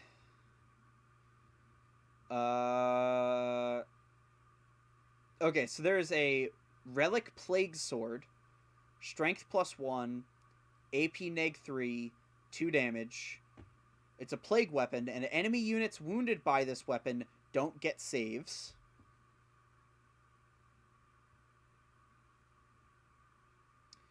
And the other best relic is the Demon's Toll, which we already saw.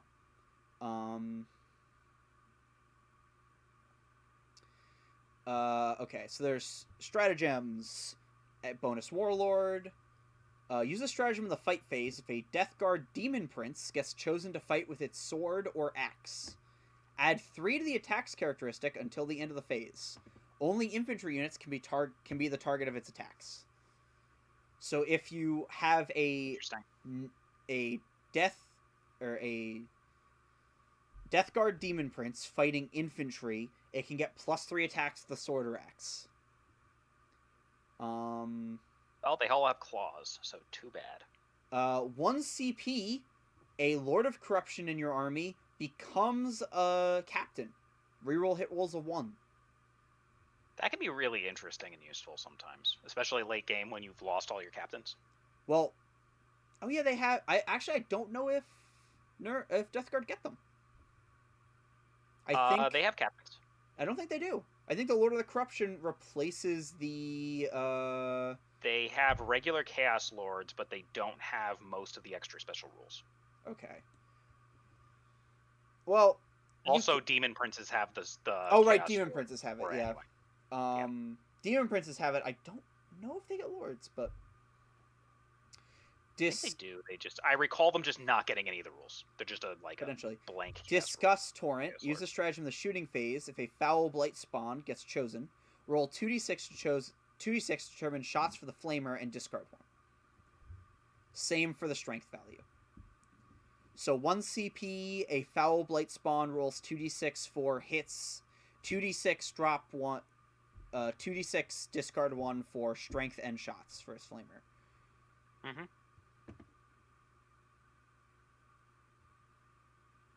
Yeah, I'm not. We'll see where the points, because a lot of these are really interesting if the points have stabilized a little bit because Plague Marines are a little bit overpointed in this Plague edition. Marines can have their bolt weapons become plague weapons for 1 CP. Interesting. Because you can do full reroll wounds on plague weapons with a strat, can't you?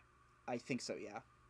Okay, so, this is a big one. That gets really Endless Volley. Shooting phase when a Death Guard infantry unit shoots. Until end of phase, Bolter and the Bolter profile of combi weapons get rapid fire 2.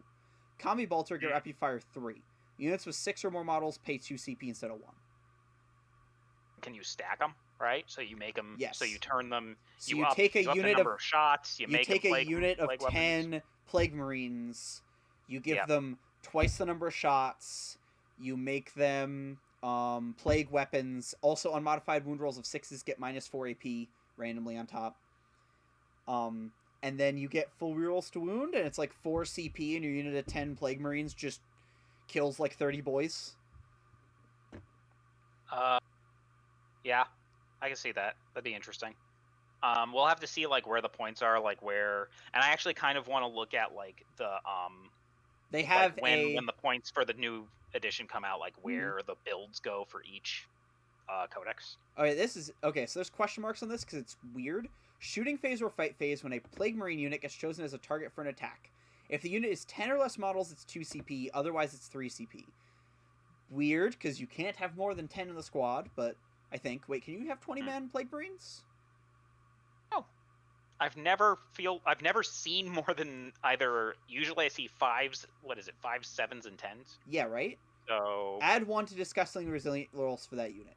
So there's 2 to 3 CP, give a Plague Marine unit 4 up Disgustingly Resilient, which is super good. That's interesting. Especially if the points become justifiable to do a 20-man in 9th, we'll see if that becomes a thing, right? Yeah. Also, 1 CP, choose a Plague Surgeon. It gets an aura with reroll wound rolls of 1 or 2 for attacks with... Oh, right, because Plague Weapons always reroll wound rolls of 1. So, you can get an aura to also reroll wound rolls of 2 for Plague Weapons within 6 of him. Interesting.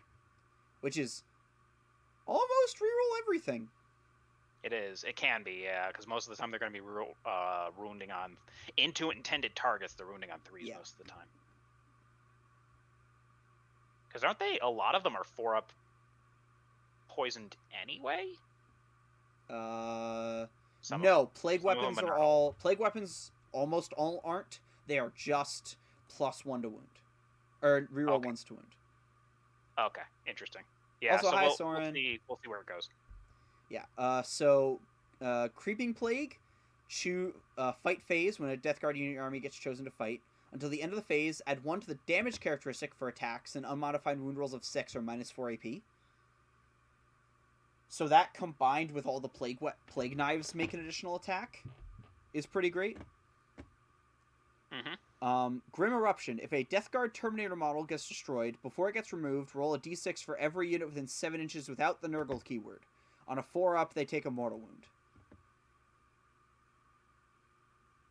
If this works on a random Terminator and not one of the special Terminator squads, there's some value to it. That has, there's some potential in it, right? Like, who knows? Especially if it depends on how unit cohesion in like, or not, well, it depends on how unit cohesion, wound allocation, and like army composition change out in the new edition, right? Yeah, right. Okay, so you need to end. I've got a. It was not an important call. We're fine. Oh, okay. Yeah, that's why I didn't. I barely mentioned it. Oh, okay. Okay. Mutated stem. Fight phase when poxwalkers fight. Until the end of the phase, unmodified wound rolls of 6 against infantry deal mortal wounds, but unmodified hit rolls of 1 deal a mortal wound to the poxwalkers. Interesting. Yeah. Oh, so it's like the psychic power that the Grey Knights have, where it's like he like burns himself out trying to burn you out. Yeah. That's interesting. Okay, 2 CP, miasmic sickness, beginning of fight phase. Choose an enemy unit within 1 inch of a friendly Plague Marine unit. Subtract 1 to its toughness characteristic, as long as it isn't also in Mortarian's Toxic Presence aura. Okay, so basically your entire army gets Mortarian's -1 toughness or whatever it is. Yes, or a unit of a friendly Plague Marine unit gets that ability. Aura. Yeah, that's interesting. That's actually that aura is backbreaking. Okay, so and then accelerated entropy 1 CP pre-battle. This is super insane because these see play. Choose a Plague Burst Crawler. Until the end of the battle, its entropy cannons, and all entropy cannons of Plague Burst Crawlers within 7 inches get Plague Weapon, and damage rolls of 1 or 2 count as 3. No, I assume the entropy cannon is the big dumb. It's like the Melta cannon. Oh, okay. It's not the insane one. All right.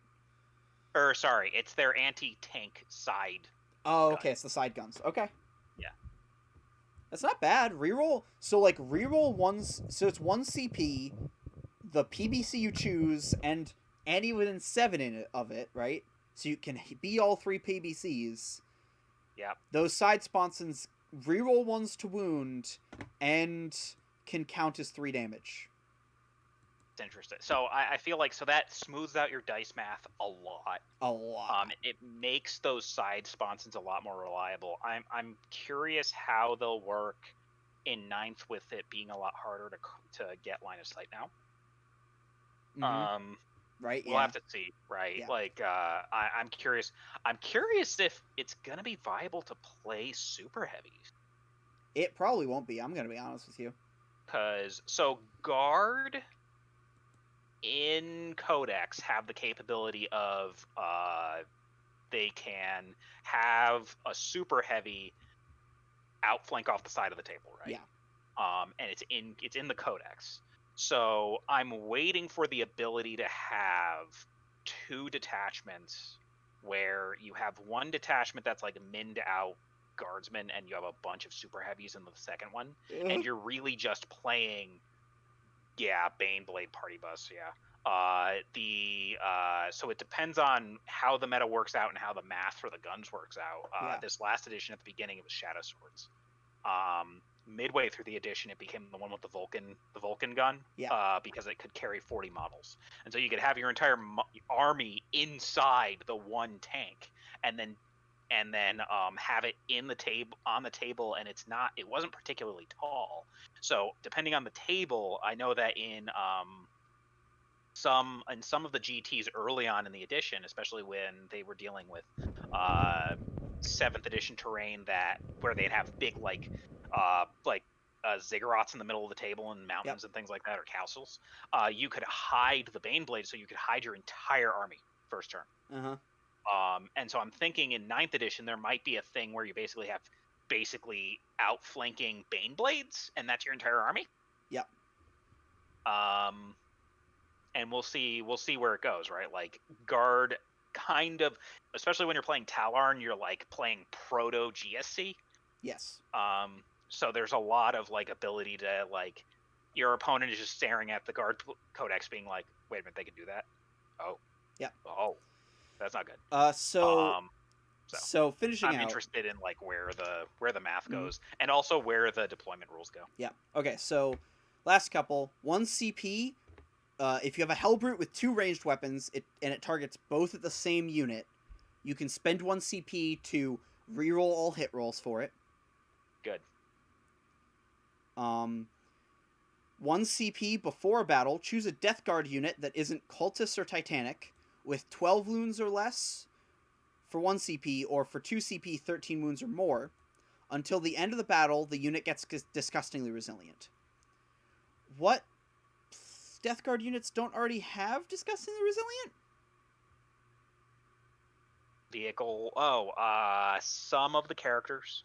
So non-Death Guard specific units don't have it. Sure, fair. So, yeah. Because if they're using a data slate from the main codex, they don't have it. So, like, their Chaos Space Marines don't have it. That's fair. They can use Chaos Space Marines? I'm pretty sure they can. I think. Parasitic Fumes, end of movement phase. Choose a Mephitic Blight Hauler unit. Until end of turn, when a friendly model within 7 attacks, add 1 to the AP characteristic of its weapons. So you can have a Mephitic Blight Hauler for 1 CP become a really good aura buff, actually. Plus 1 AP is insane. Yeah, it can be, yeah. And then... So typically speaking, Death Guard armies do not have a ton of models. So it's a good aura in an army that doesn't have the numbers to fully take advantage of it. Yeah. So I'm just wondering if this combined with like the double shots for Plague Marines, and like, can you just have this like insane shooting unit? All right, and then you simulate Sonic or Noise Marines. Yeah, right. And then Plague Companies. So most of the Plague Companies don't get Poxwalkers. They never get Chaos Cultists. They don't get named characters.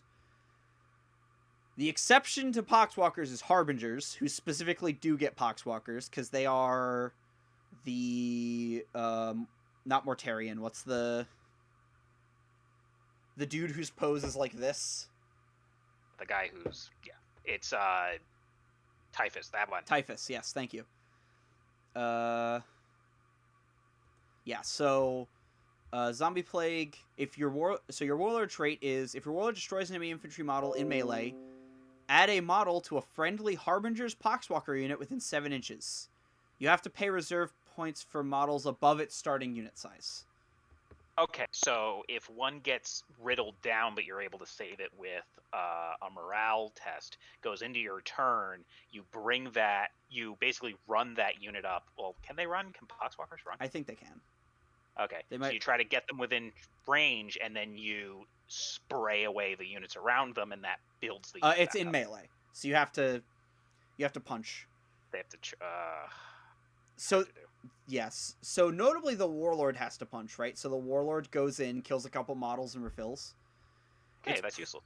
Yeah, it's probably not good. Relic is not listed. Stratagems.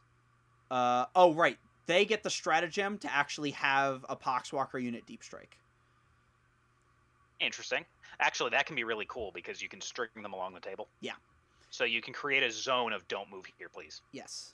And then their other stratagem is Life Transcending Death. Fight phase when the last model of a Harbinger's unit gets destroyed. The enemy unit destroyed the model suffers D3 mortals. That's not bad. Yeah. Yeah, can be useful. Like, you just... The Poxwalkers tie up shit, and then when they kill the Poxwalkers tying them up, they take D3 mortals. Can do a thing. The Relentless, their warlord trait is if an attack of a friendly Relentless unit targets a vehicle within 7 inches of this warlord, add 1 to that weapon's AP characteristic. So this warlord trait is a 7-inch aura of screw vehicles. Yep. The Relic is Leech Spore Casket. If a model gets destroyed in melee by a model with this relic, heal a friendly Relentless vehicle within 18 inches of it by 1. Every model in your army can only recover 3 wounds per round. This way, presumably. Has potential to be really good if you can fully utilize it. I don't think there's any, vehicle characters, sadly. Can they not take Lord Discordance? I have to check. Actually, if they can't take Lord Discordance, this is really good on a Lord Discordant.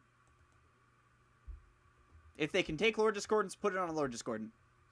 And if they can't, oops. Unholy Essence. Beginning of shooting. 1 CP, beginning of shooting phase. Choose up to 3 Relentless vehicles from your army. Until the end of the phase, they get inexorable advance. So you pick 3 units, they can advance, they can move and shoot. Wait, this is... Okay, so this is a thing that is notable. Vehicles now ignore move and shoot. So presumably, inexorable advance is going to get errata to do something else. Or Death Guard are going to suck next edition. Death Guard are going to suck in a month. So, hey, Sketchy. Oh, Sketch here? Hi, Sketch. Hello. Sorry, what were you saying? Inexorable advance is completely useless on vehicles. And so this CP, either inexorable advance is changing or this CP is awful. This stratagem is awful. Yeah, we'll see if it ends up coming into play in the next edition, right? Because supposedly it was written... Well, I would friggin' hope it was written for the next edition. So, right? So the problem is it's... Vehicles in your army get inexorable advance, which is ignore, move, and shoot, I believe. So, yeah, But vehicles are going to ignore, move, and shoot. So either inexorable advance is changing, or this is awful. That is fair. Yeah. Iron Miasma. Enemy fight phase. If a friendly Relentless unit gets targeted by an enemy infantry unit, subtract 2 from the attack rolls? I assume that means hit rolls. But that might also mean 2 attacks. I assume that means hit rolls. You might be able to pay 1 CP to give one of your units -2 to be hit and... Wait, no, because modifiers are only up to -1 now. These seem like this translation doesn't work with the new thing, so it's weird. We'll see how it works out, right? It's also a translation, so who knows? Okay, Mortarian's Anvil. Warlord trait. Wound rolls of 1 to 3 always fail against your Warlord. Awesome. Relic. The Tallyman only. Melee attack of Mortarian's Anvil units within 7 inches get exploding 6s. And then their stratagems. 2 to 3 CP. Enemy shooting phase when a Mortarian's Anvil Terminator unit gets targeted. Reduce damage characteristic of weapons by 1, minimum damage 1. Targeting them. If the unit consists of 5 or less models, stratagem costs 2, otherwise 3 CP. Alright. Duncan in the chat is, what is this? An exorb? Oh my god. Also nullifies assault penalties and buffs rapid fire weapons to trigger rapid fire within 18 inches. Got it. Okay, that can actually be really good, because that... Rapid fire at 18 inches is actually really good. There's a guard version that can do that, and it's really useful. There might be a... Could be a double shot version of Exorbital Advance, like Grinding Advance. We're in spoiler season 4. Yeah, okay, sorry, I'm just reading over this. Yeah, if... So maybe it still does something. I don't know any vehicles in Death Guard that matters for, but... Yeah, we'll find out. We'll find out. They might get access to new units, because... So part of their codex, right, is they don't have access to this, they don't have access to that, is like a rule inside their book. Yeah. It's actually specifically a list of what they can take. It's like, here are the units from the base book you are allowed to take. Right. So there's nothing stopping them from facking that or irradiating that to change that out, right? So maybe they'll get access to demon engines that are in Engine War. Yeah. That are mentioned in Engine War, and they'll just get it, and they'll just get access to some of those demon engines. So, this seems really good. This is 1 more CP than the Grey Knight version, but it is, or 2 more CP if you have it on a unit of 10, but it is -1 to wound, right? Like, we've seen how insane that is. I don't think Chaos will have, especially in Death Guard, will have,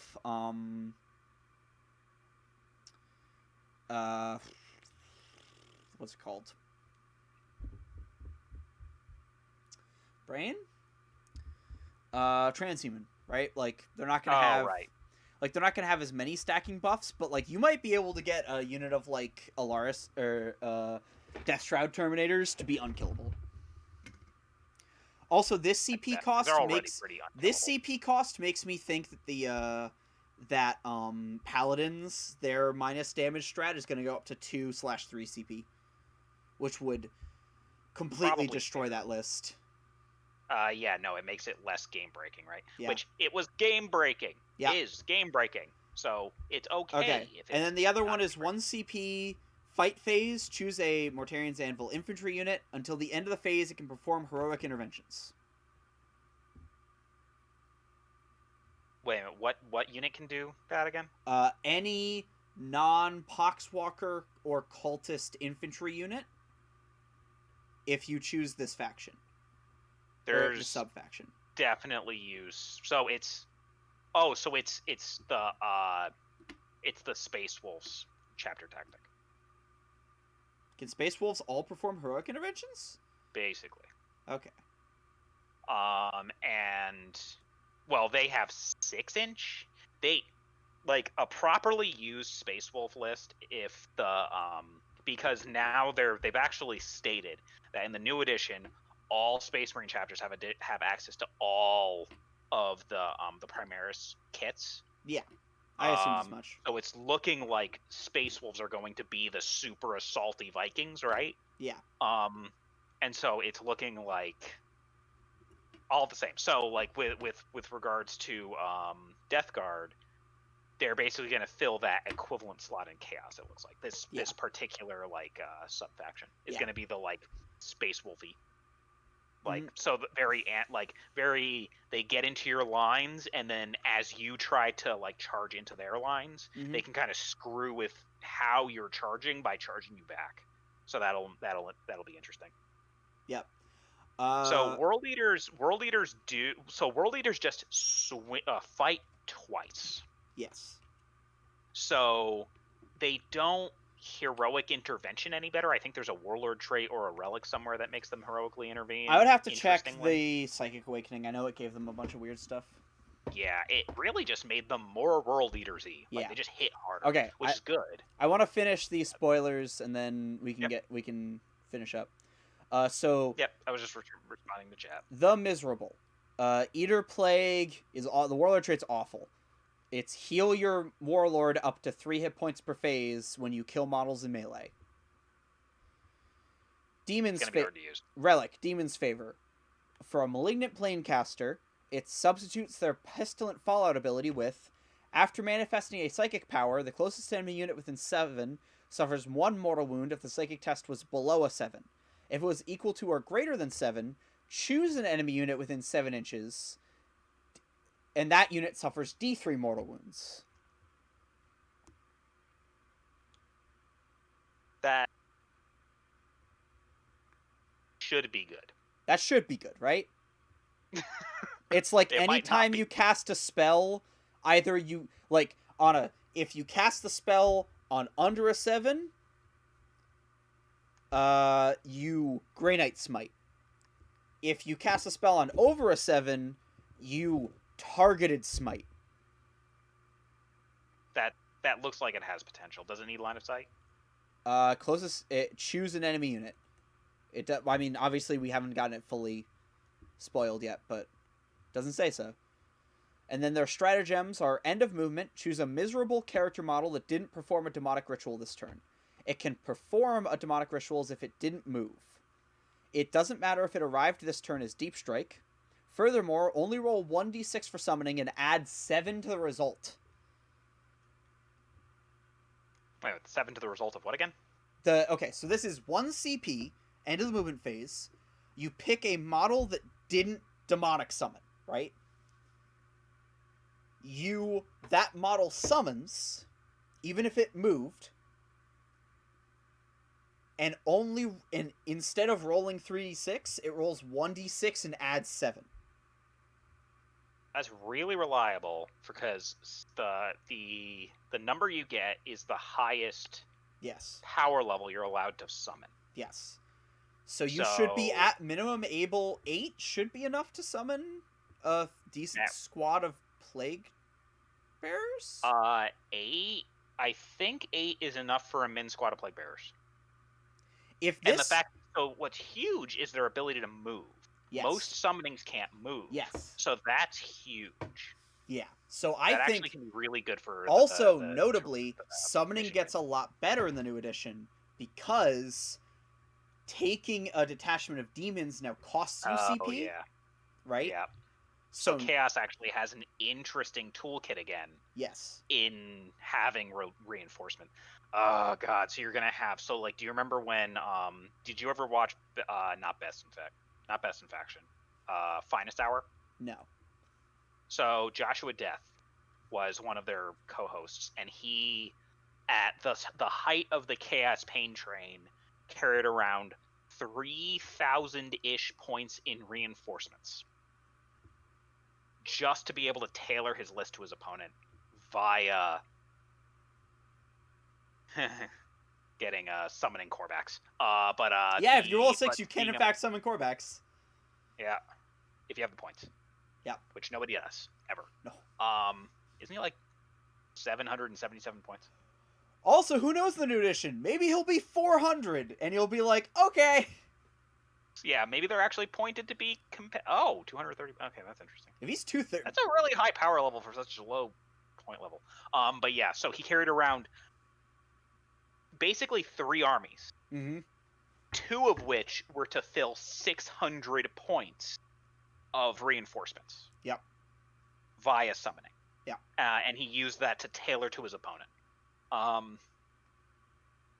I have opinions about how summoning should or could or do work, and it has nothing to do with how the game works. So, Oof. And then their other stratagem is pre-battle. Choose a miserable Psyker model. Until the end of the battle, you can re-roll 1 of the dice for psychic tests of that model. With the relic, where if you roll a 7-up for manifesting a psychic power, it has a 7-inch auto smite. Interesting. There's definitely something here. I mean, also, like, what happens if the points on Plague Marines and their Psychers become more competitive, right? Yeah, right. And usually the beginning of the edition is the healthiest the meta gets. Yes. So you basically get to do whatever you want in the beginning, right? Yeah. So we can just find cool armies and putz around with them. Yeah. All right, and then the last one is the Poxmongers. Their Warlord trait is a 7-inch aura of melee weapons get +1 AP. Their relic is Poxmonger Demon Engines have a save characteristic of +1 to the invuln save of demon engines within 7 inches of the relic carrier. Probably not okay. Yeah, 4-up invuln PBCs? I mean, it's not Lord of Skulls, right? Like, it's not a 4-up invul Lord of Skulls, which exists. But. And then strats are beginning of shooting, choose a Poxmonger Demon Engine unit.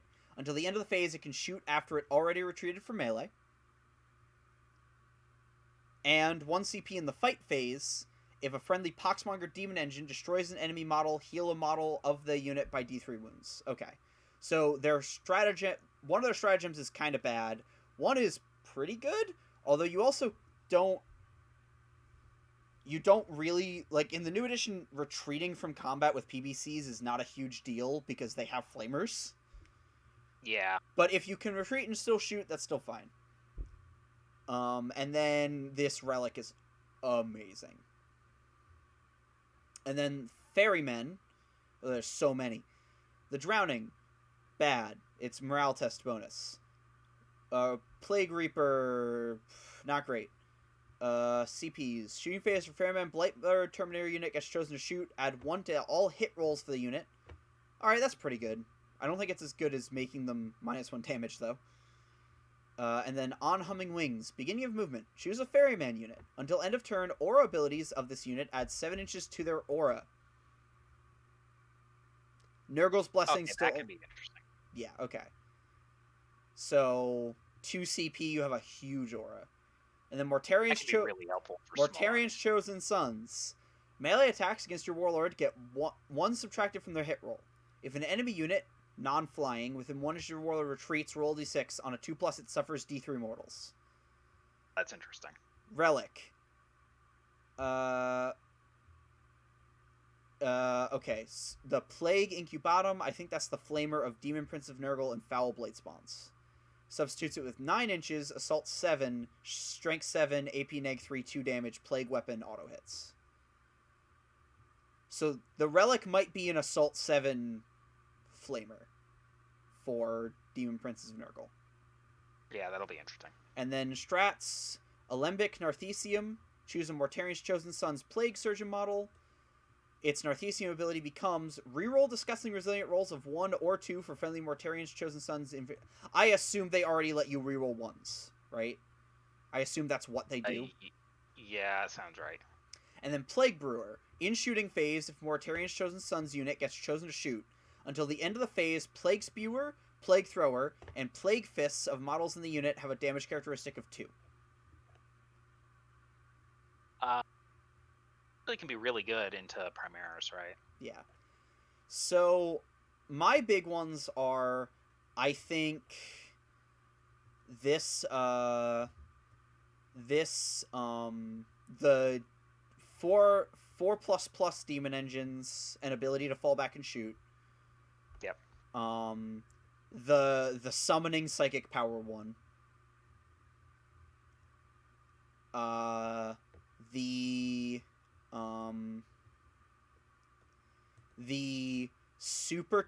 unkillable Terminators and heroic intervention one.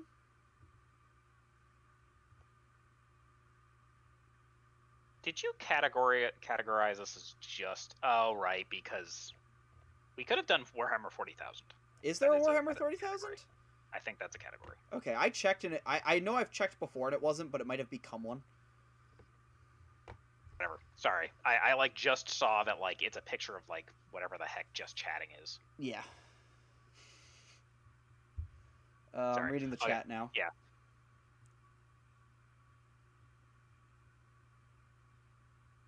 Yeah, I think so. Like I think you're either gonna do the unkillable plague, the unkillable Terminators, or you're gonna do this like summoning thing, and you're gonna have a really, like you're gonna get to choose. You're gonna be able to play demons without paying CP for them, or you're gonna pay 1 CP a turn, which is the CP you regenerate, instead of like 3 CP for a battalion, right? Yep.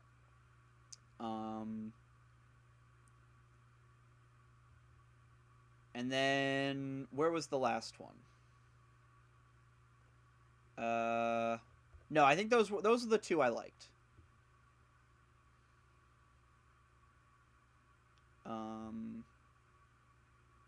Yeah, those 2, and then like maybe this this last one with the super flamer and the better Narthecium. Mm-hmm. Yeah, I agree.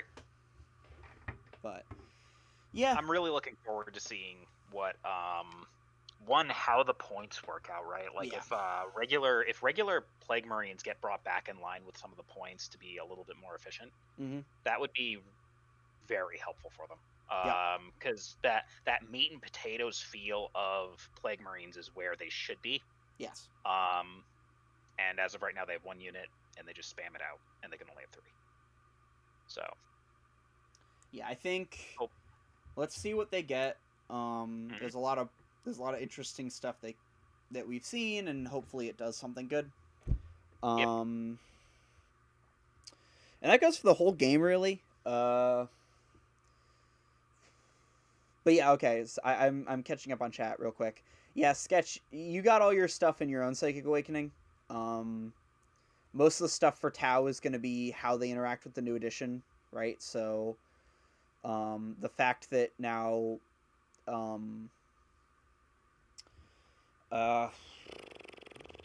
it's a lot harder. Got a new Shadow Sun. That was a fun one. Yeah, it's a lot harder to spam.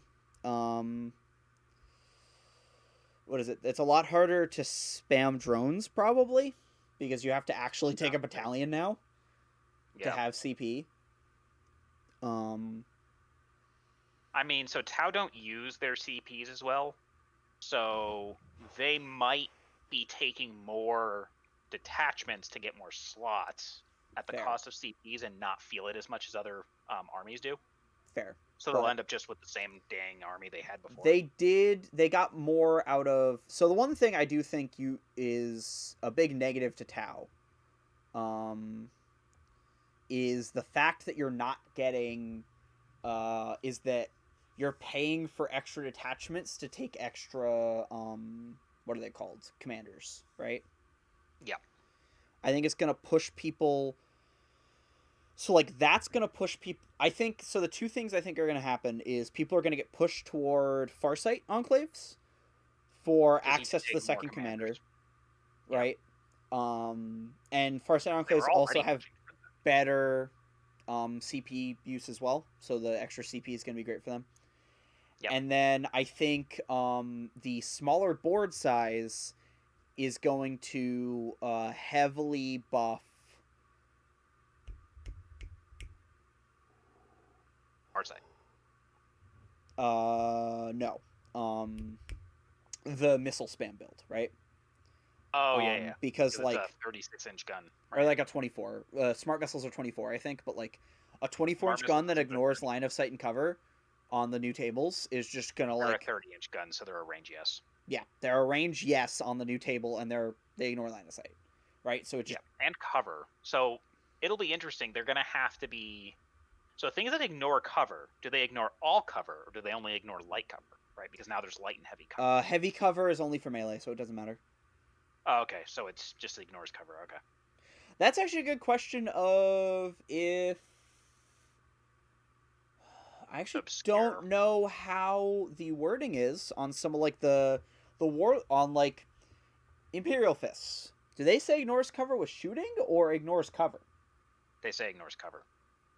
They might ignore heavy cover for melee, but because also... the models... Oh, that's interesting, because... I am checking on my phone. Heavy weapons... Or, sorry, their smart missile systems, the weapon ignores it. Yes. But on Imperial Fists, the model ignores it. On Iron Warriors, the model ignores it. Yes. I mean, that does make sense, though. They're siege fighters, right? So they would be much I'm checking I'm checking the codex, the Space Marine codex, and see what the actual wording is on Imperial Fists. I don't. Because I definitely think there's a world where it's like it's ignore wounds only attack made with a ranged weapon. So they're already a ranged weapon. That's good. And so Imperial Fists might also be. Okay. We'll see. So it's almost like the Space Marines were written for 9th. Who knew? But yeah. So yeah, that's about it. Any other questions from chat on general 9th Ed thoughts? I'm excited to, like, I have no idea what I'm gonna play. Like, I could play basically anything of the Raven Guard can't be hit ever now. Why? Harder to draw line of sight to them. Oh, sure. Is what I'm thinking. So, cover doesn't, the benefit of cover, doesn't mean that, like, it doesn't make them immune to targeting. if you're thinking about their actual Legion trait, they will just get the +1 save, right? I assume that's going to get changed to gains the benefit of light cover, right? Also thinking. Also, notably, if they are getting their -1 to be hit, they are in cover, and if you're inside cover, that cover never blocks line of sight to you. Oh yeah, that is interesting. So it's becoming a lot more abstract, which is good. It's that does gonna mean be that like Raven Guard. War Machine. Yeah, who knew? Who It's knew? almost like they're making the game cleaner and simpler. Who knew? I'm actually pretty dang optimistic for this edition change because they're just cleaning up the game and making it better for like a game, right? They're making a better game. Mm-hmm. So I'm liking that. Altiok. So the difference is, I don't know if you had heard about this hit, but neg to hit modifiers are maxing at 1. So you can't stack neg hit. So for example, Altiok flyers are only ever neg hit. Who knew? Yeah. Yes. It's they are stacking modifiers at 1. So you can stack, however, competing stacks will only ever end at a -1 or a +1. Yeah. Right. So if you're -3 to hit and they're +2 to hit, it'll still be a -1 to hit. But if you're -16 million to hit and they're +0, it's -1. Yeah. So it means that redundant adding 2 bonuses has diminishing returns. Yes. Significant literally diminishing after the first one, effectively. So it's diminishing relative to your opponent, right? Yeah. So if they're adding, you want to be subtracting more. Yes. In order to maintain your. I would argue that more than -2 is just like it's like. Yeah, it's unneeded. It's like -0, I would say -1, -2, -3, right? Like it falls off the face of the map. I agree. I would also say that so like guard now, you can never get more. There's very little modifiers in that codex. Yeah. There's 1, 2. There's 2.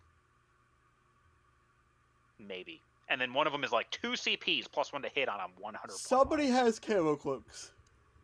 Yeah. So it'll be interesting. Oh, I mean like pluses to hit, right? Sure. To try to like negate it. Yeah. There's very little of them in the guard codex. So guard are actually getting a huge shadow buff. Yeah. Space Marines are actually probably getting a shadow buff. Actually, here's a unit that I don't know how this will affect. The Wazboom Blasterjet. Not the Wazboom Blasterjet, that's the flyer. I think that's a -1 to hit it? No, the one that has a +2 to hit gun. That I was playing a bunch of. The teleporter. Oh god, yeah. How does that work? Might have gotten worse. How does that work? Stop it. If they have a -1 to hit, you have a +1 to hit. If they don't have a -1 to hit, you have a +1 to hit.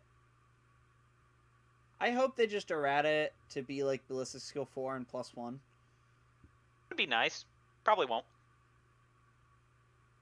Yeah, that one I assume that one's getting errated either way, but maybe not. They may errata it. They may not. The odds are they will not be doing a unit for unit errata.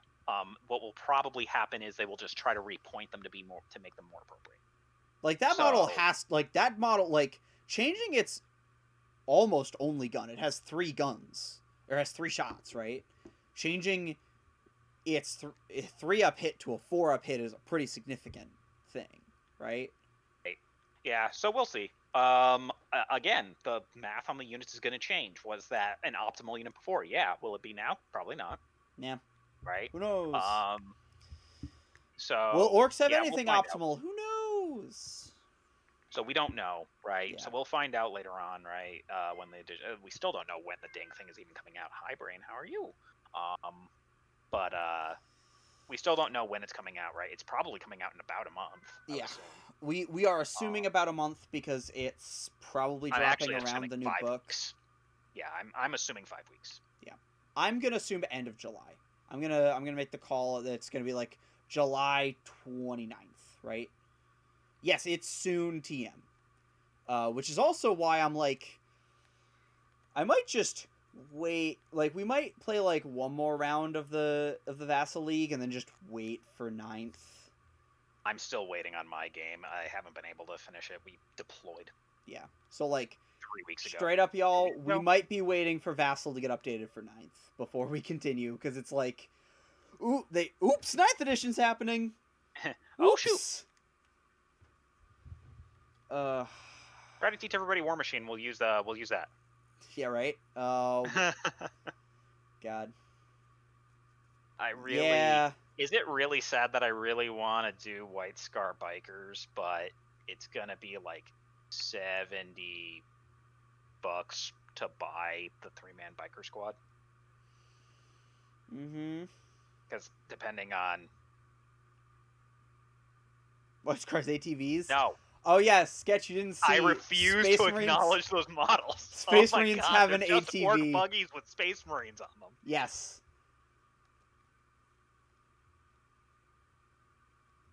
Oof. Rip Sketch. Oh. Yeah.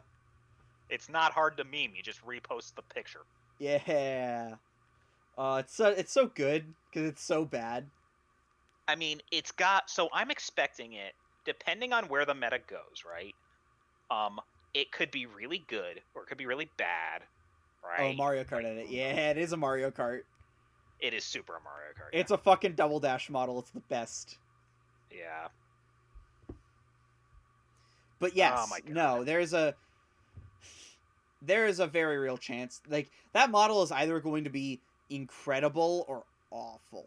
Like, how many shots is the Gatling cannon? I think it's either 12 or 24. I think it's... Oh, no, it might be 18. It's the Avenger one, so it's the same one that's on the Repulsor Executioner. I believe it's 18, but I'm going to check. I think it's 18 shots. So, like, yeah, and if it keeps the rules, right, if it stays, like, Strength 5, Neg 1, 1 damage at 18 shots, and if they're, like, 70 points, right, in, like, an addition with a 20-point Intercessor, maybe, right? Maybe it just becomes an army of them. All right, so the Onslaught Gatling Cannon... No, it's not the Onslaught Gatling Cannon. It is the... It's the Onslaught Gatling Cannon. No, because it was an Assault Cannon. I thought it was a... Let me reread it. It's an Onslaught Gatling Cannon. Is it? Did they say it was an Onslaught Gatling Cannon? Okay, so then... They specifically call it out with that name. Okay, so that's actually only the Heavy 6 one. It's the heavy Onslaught Gatling Cannon that's heavy 12. It might be a heavy Onslaught Gatling. I mean, it's probably the heavy one. Yeah. So what's the heavy Onslaught Gatling Cannon? Okay, so first off, I'm checking what it says that it is. It is an Onslaught Gatling Cannon. So it is the heavy 6 one. That's so bad. So it is I think it better be like the points of a single Space Marine. It's a heavy 6. This one doesn't have it. Okay. Back to the normal Executioner. The Repulsor the Executioner doesn't actually have one. It's only on the normal Repulsor. It is a Strength 6, 24-inch, Heavy 6, Strength 5, Neg 1, 1 damage. Noting that all vehicles ignore heavy penalty now. So... Actually, that's a buff to Tau. I am very liable to do a Gene Stealer called Army of Gun Spam if the math turns out well. Yeah, so, Sketch, some changes to the edition. All vehicles ignore move and shoot, and all vehicles can shoot while locked in combat. And we're not sure if that applies to monsters as well, which means Riptides might be SOL. Yeah. Who knows? It probably applies to monsters. It, like, probably applies to monsters. Hopefully. But, notably, no move and shoot penalty makes the Hammerhead a lot better. Mm-hmm. Super good. Like, hitting on a 2 without move and shoot is way better. Yep. Also, like, the ability... Actually, they were flying. They didn't care about getting locked in combat anyway. Yeah, I mean, yeah, it depends on, like... I need to see... A lot of the stuff comes down to how things are pointed in the new edition, right? Like, what stuff goes up by 20%? What stuff doesn't change? I don't think anything's gonna go down, but nothing will go down unless it was horrifically overpointed, right? Like, and I don't think anything was. Probably not. Really. They'd fixed most of those. There will probably be a couple units here and there that might stay the same. That's my thing. Is like I could see a world where hammerheads barely change, if at all. Right. Clearly, the best Space Marine army is nothing but the new turret models in a Fortress of Redemption. See that? Yeah, absolutely. Yep. Mm-hmm. Yep. The new one, the old one, Thunderfire cannons, and a Fortress Redemption.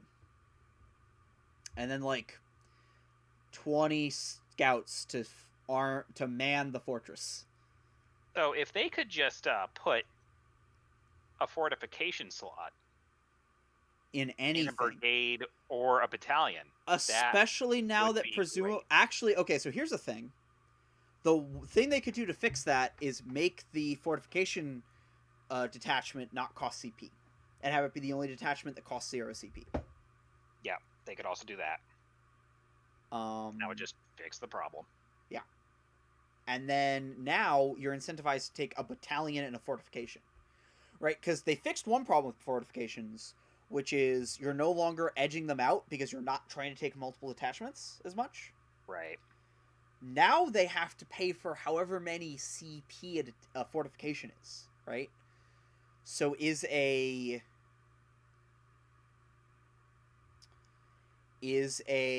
fortification network detachment 1 CP, 2 CP, 0 CP? Like, we don't know. Watch, it's gonna be 9 CP. Be like, why? And you have to actually think. No, you don't. You think for a second about taking it in Sisters. Right. Sisters are 2 CP heavy.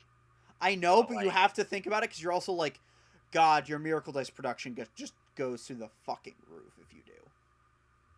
1 a turn. It's not that many. It's 6 Miracle Dice is a lot. Yeah, but you're already getting, depending on who you are, you're already getting 6 independent of your other stuff. You can get 1 per phase. You're also there's an extra phase now, so there's probably gonna be a relic somewhere that gives you 1 every command phase. Yeah, or something. That's another question. What I mean? Where it's what's the command phase doing? What are they gonna rather to add it to the command phase? Who knows? So it'll be interesting. The Sisters have always done weird things with the base rules. And especially now with the Miracle Dice or Zinch Dice, Fate Dice. Fate Dice. Who knows, right? We don't know. I'm waiting for way less facts than you're expecting. I'm expecting none or a ton, right? Right, and it'll be nothing else, nothing in between. Yeah, it's not going to be it's not going to be oh, here's 5 models, right? It will be literally 0. Yeah. Or literally 1. Every codex is useless. Or here's this app with all the updated ones, but you have to pay a subscription fee. Yeah, right. Cynically, because Frontline has been non-IP infringing shilling, a non-existent subscription service for a few months. Yeah. Right. Also, so maybe there is one. Maybe he's just wishing for one. GW did confirm that there is an app making a with that shit. Right. Yeah. Right. And the Age of Sigmar one is a subscription service. Yeah, presumably the 40K one will also be a subscription model, right? That's a reasonable hopefully you get the make. entire game, and hopefully it's reasonable. Yeah. If it's not, I'm going to find a way to make it a business expense, I swear to God. Yeah, right?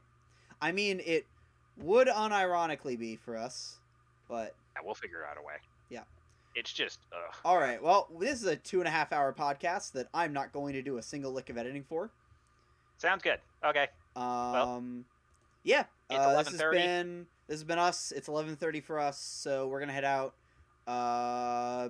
Sub to us or sub/follow us on Twitch. Check us out on Discord. Find us on patreon.com/top of tables. $1 a month, you get a cool color on our Discord.